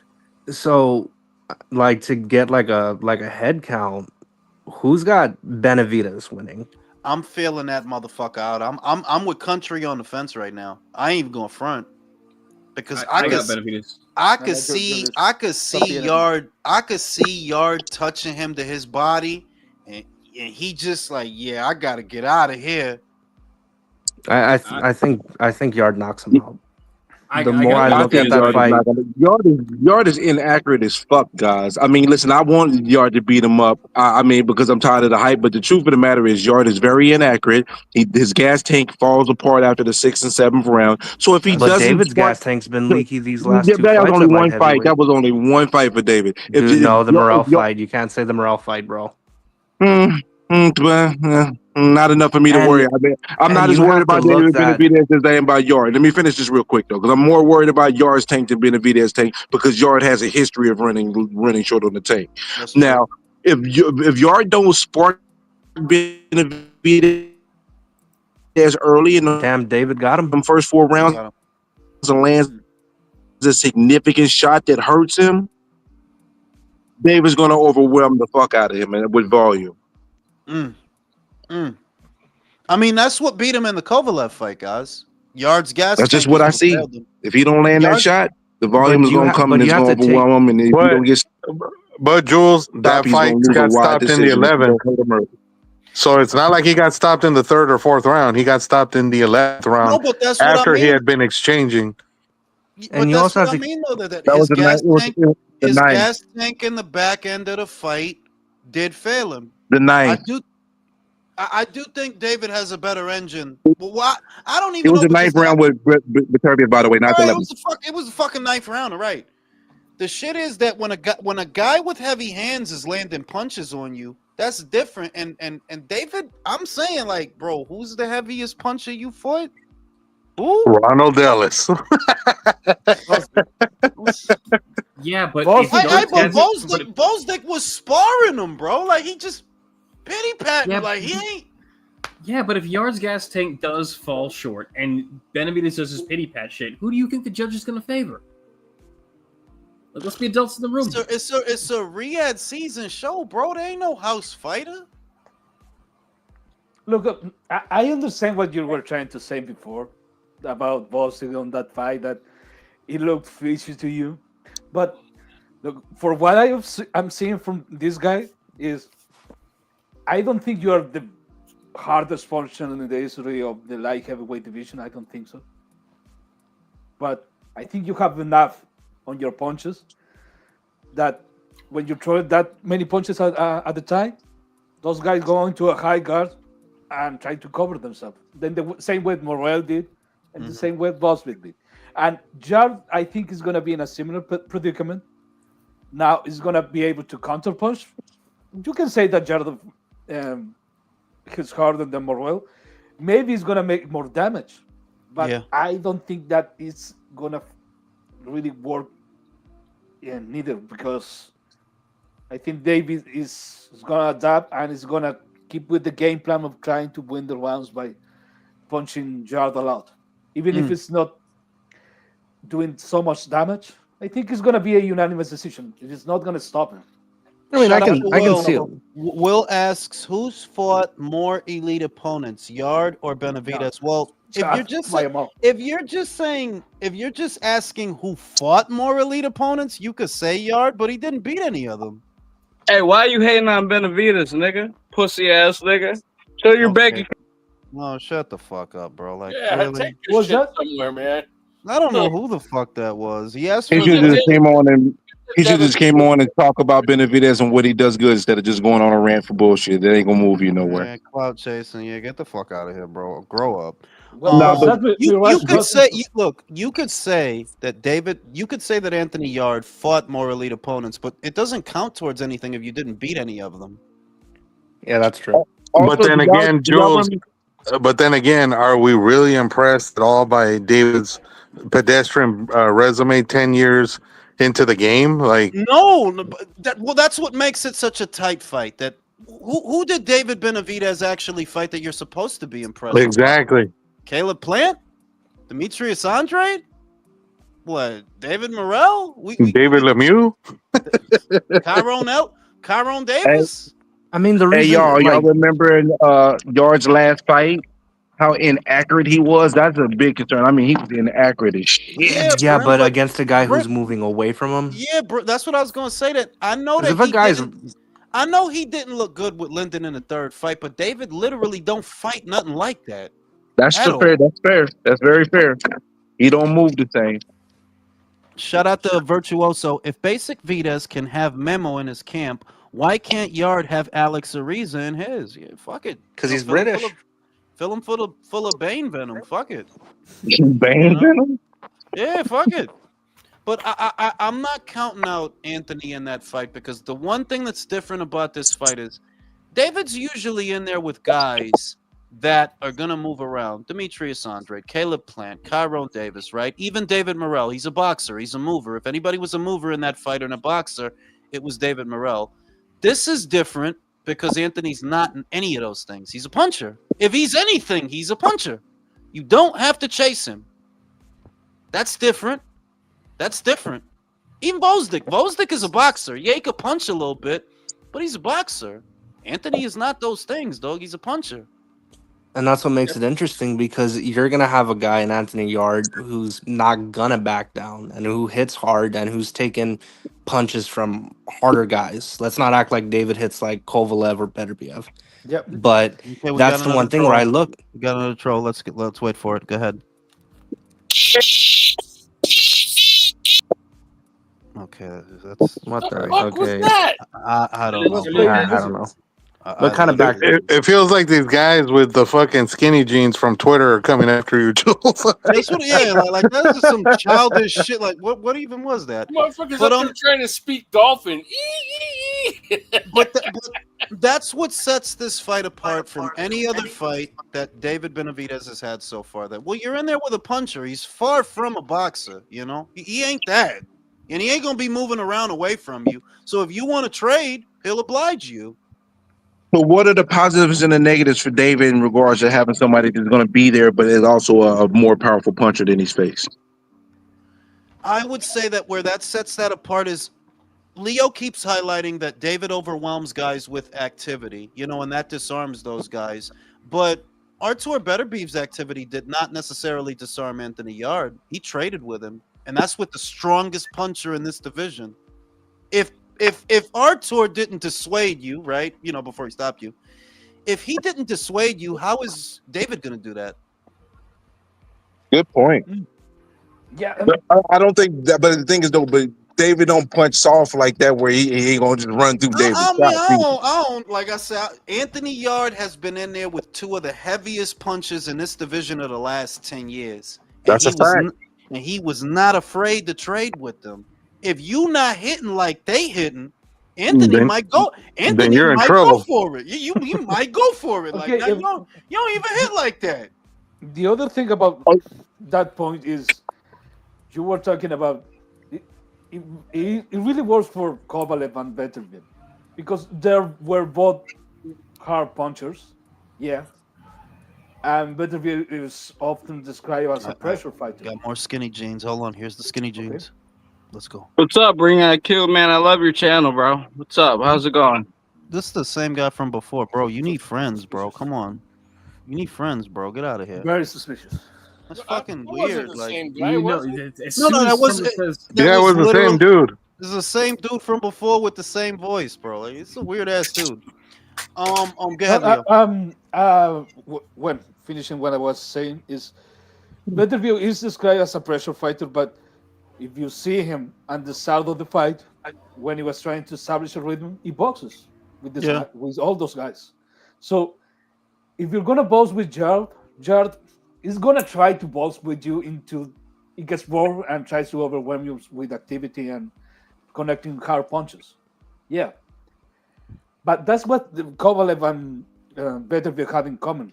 They're gonna be a part of the fight that when they're gonna try to box. Now, Benavides tries to box sometimes, but at the end of the day, he goes with a pressure style fighting. He goes forward in a high guard and try to throw punches and bunches. Without really establishing a rhythm, without really establishing a jab. So maybe that can work. That's what I'm saying. That if you try to walk Anthony Yard down, if you try to stand in front of him, if you try to throw combinations, you're gonna end up in an exchange that much faster because you're not boxing him. Kovalev didn't beat him with brute force. He beat him with boxing. Lyndon Arthur didn't beat him with brute force. He beat him with boxing. Now, in fairness, Arthur kind of beat him with a mix of both. Because, yeah, it was brute force in the sense that he's a lot fucking stronger than you are, but he's a damn good boxer. David, you gonna try to stand in front of him, throw little shoe shines and shit, and do your little bullshit. And I'm just saying, I wonder what's gonna happen when he hits your ass. Because I don't think you're gonna knock him out. So David needs to outbox him. David just basically needs to outbox him and take him to the deep round. Could David be outboxing people? Well, the thing is, though, Yorick can't be outboxed, though. That's the thing. Yorick can be outboxed. Yeah, but have we seen David outbox people? But David outboxes people, Brim. He outboxed them? No. Not really. He outworked them. He throw a bunch of shit. He just throw a bunch But the of one shit. thing is that Yard's a body puncher. Like, when you get hit to the body, that lowers your activity. It does. David really hasn't, to my knowledge, hasn't been in there with a guy who's not gonna be afraid of his power and is like, all right, I'll take one and give one. Yeah. Let's go. Hey, my phone about to die. I just want to say this real quick, gentlemen. Hey, Leo, Norman Jr. know how to cut off a ring, man. We were talking about that years ago, like 4 years ago. He know how to cut off a ring. We're gonna see though. You managed to summon David's wife. Bro, you gotta stop giving that dude attention. That's why he come on. No, I didn't do nothing. You were talking about it, man. See, here comes skinny jeans again. Let's go. Yeah, you're trying to fight. Oh, what a weirdo. Well, he was saying too much, bro. I know that what else does that motherfucker have? Jesus. It's Monday. I don't know. It's like what the fuck, bro? Like, you know what I'm saying? All that effort. But that's what's interesting about the fight to me. This is really arguably the first, because Vosdick was a puncher. He was.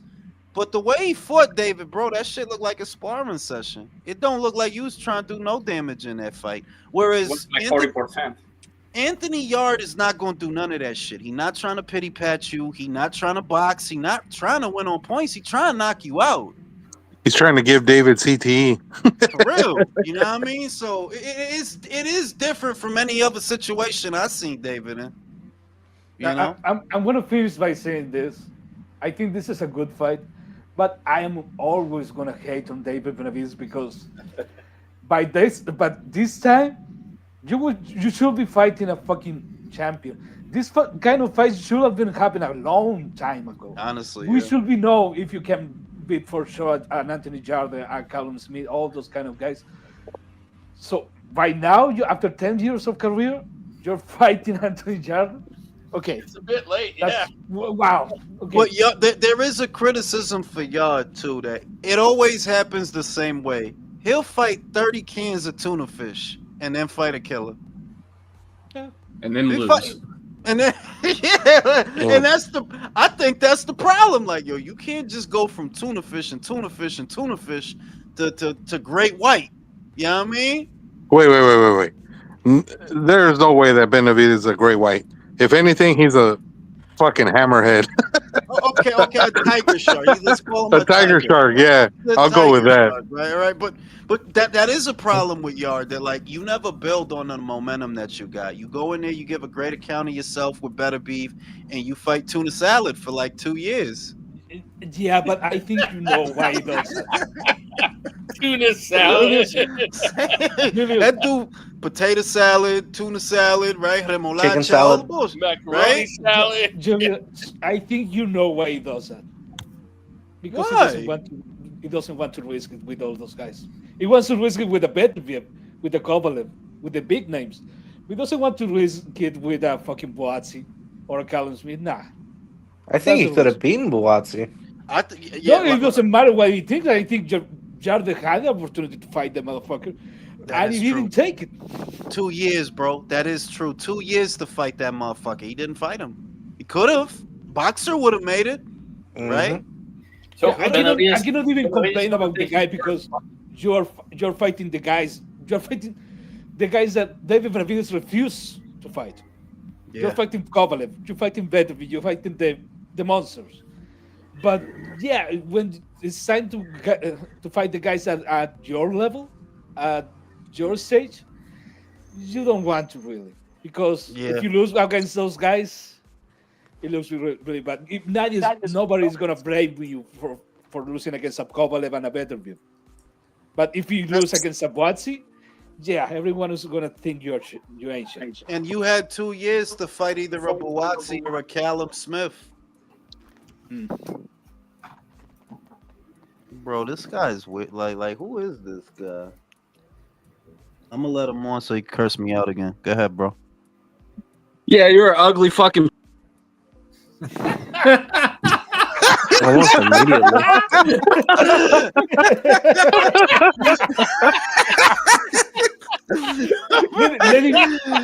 Jesus, how big of a fucking loser do you have to be to jump on somebody's show just to do that?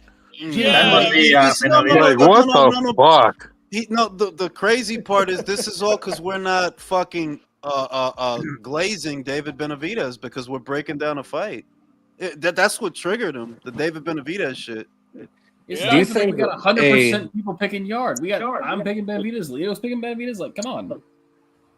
You know. A quick question. Well, do you think like if Benavides gets past Yard, do you think Turkey might want to set up the Canelo fight? Like just I don't know, just throwing that out there. Turkey said he's gonna try to convince Canelo to take that fight. He said that about 2-3 weeks ago. He said he's gonna. They can try do to that at convince catch weight of 168.1. Personally, I don't think Canelo's going to do it. Personally, I don't think he's going to do it because of the other options that are on the table. If Hamza Shiraz wins this weekend, they want to make that fight. If Chris Eubank Jr. beats Conor Ben, they want to make that fight. And I'm a Canelo fan, but I got to be real. Do I think he's going to do it at this point, at this age, for the money he can make just No. fucking around with them? No.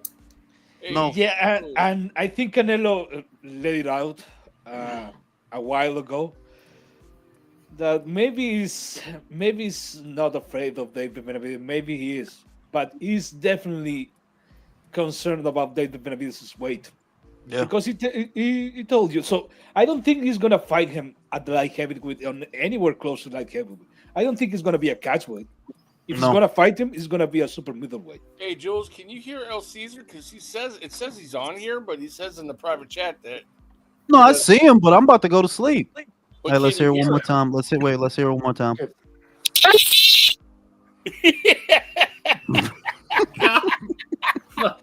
Are they calling I'm from done. a bunker? I'm done. Those fucking Monday. This is all for David Benavides, but yeah, it's that's what makes the fight interesting to me. That you're not in there with a boxer, you're not in there with a guy who could resort to doing anything other than punching and trying to knock you out. Anthony don't know nothing else to do. Except lose every big fight. Yeah, But to better Yeah, but he boxers, takes he to takes an better, ass whipping in those losses though. yeah, He tries his ass off. to better boxers than David though. To better Yep. boxers than David. That is what I'm saying. The guys that beat him, Sergey is not just a puncher. He could box. He got a good jab. He got good footwork. Lyndon Arthur, how he beat him. He beat him by moving lateral, staying behind the jab. Artur, you know, he just fucked you up, but he just fucks everybody up basically. And David So do you have Benavidez. Yard or Benavides? Don't ride the fence. Don't ride the fence. You got to give your pick. One thing I want to see, honestly, before I weigh in, and I got a lot of time. I need to see how they look next to each other. I want to see that. They're doing a face-off this Friday. I want to see that'll give me a better insight. Should I trust Anthony in this? That'll give me a better, because I need to see how y'all look, because come on, David is soft in the body. 2 good body shots might put you in a different place, homie. And nobody goes to his body. Nobody. Yeah, that's because if they go to the body, they get a 3-piece combo to the head. Maybe Anthony will roll a dice with him. We'll see. On that note, I'm going to sleep because I'm fucking sleepy. You didn't give your pick, man. Wow. I'm not gonna give my pick yet. I'm gonna do that. I haven't decided. We got another country, guys. All right. Good night. Yeah, have a good night, fellas.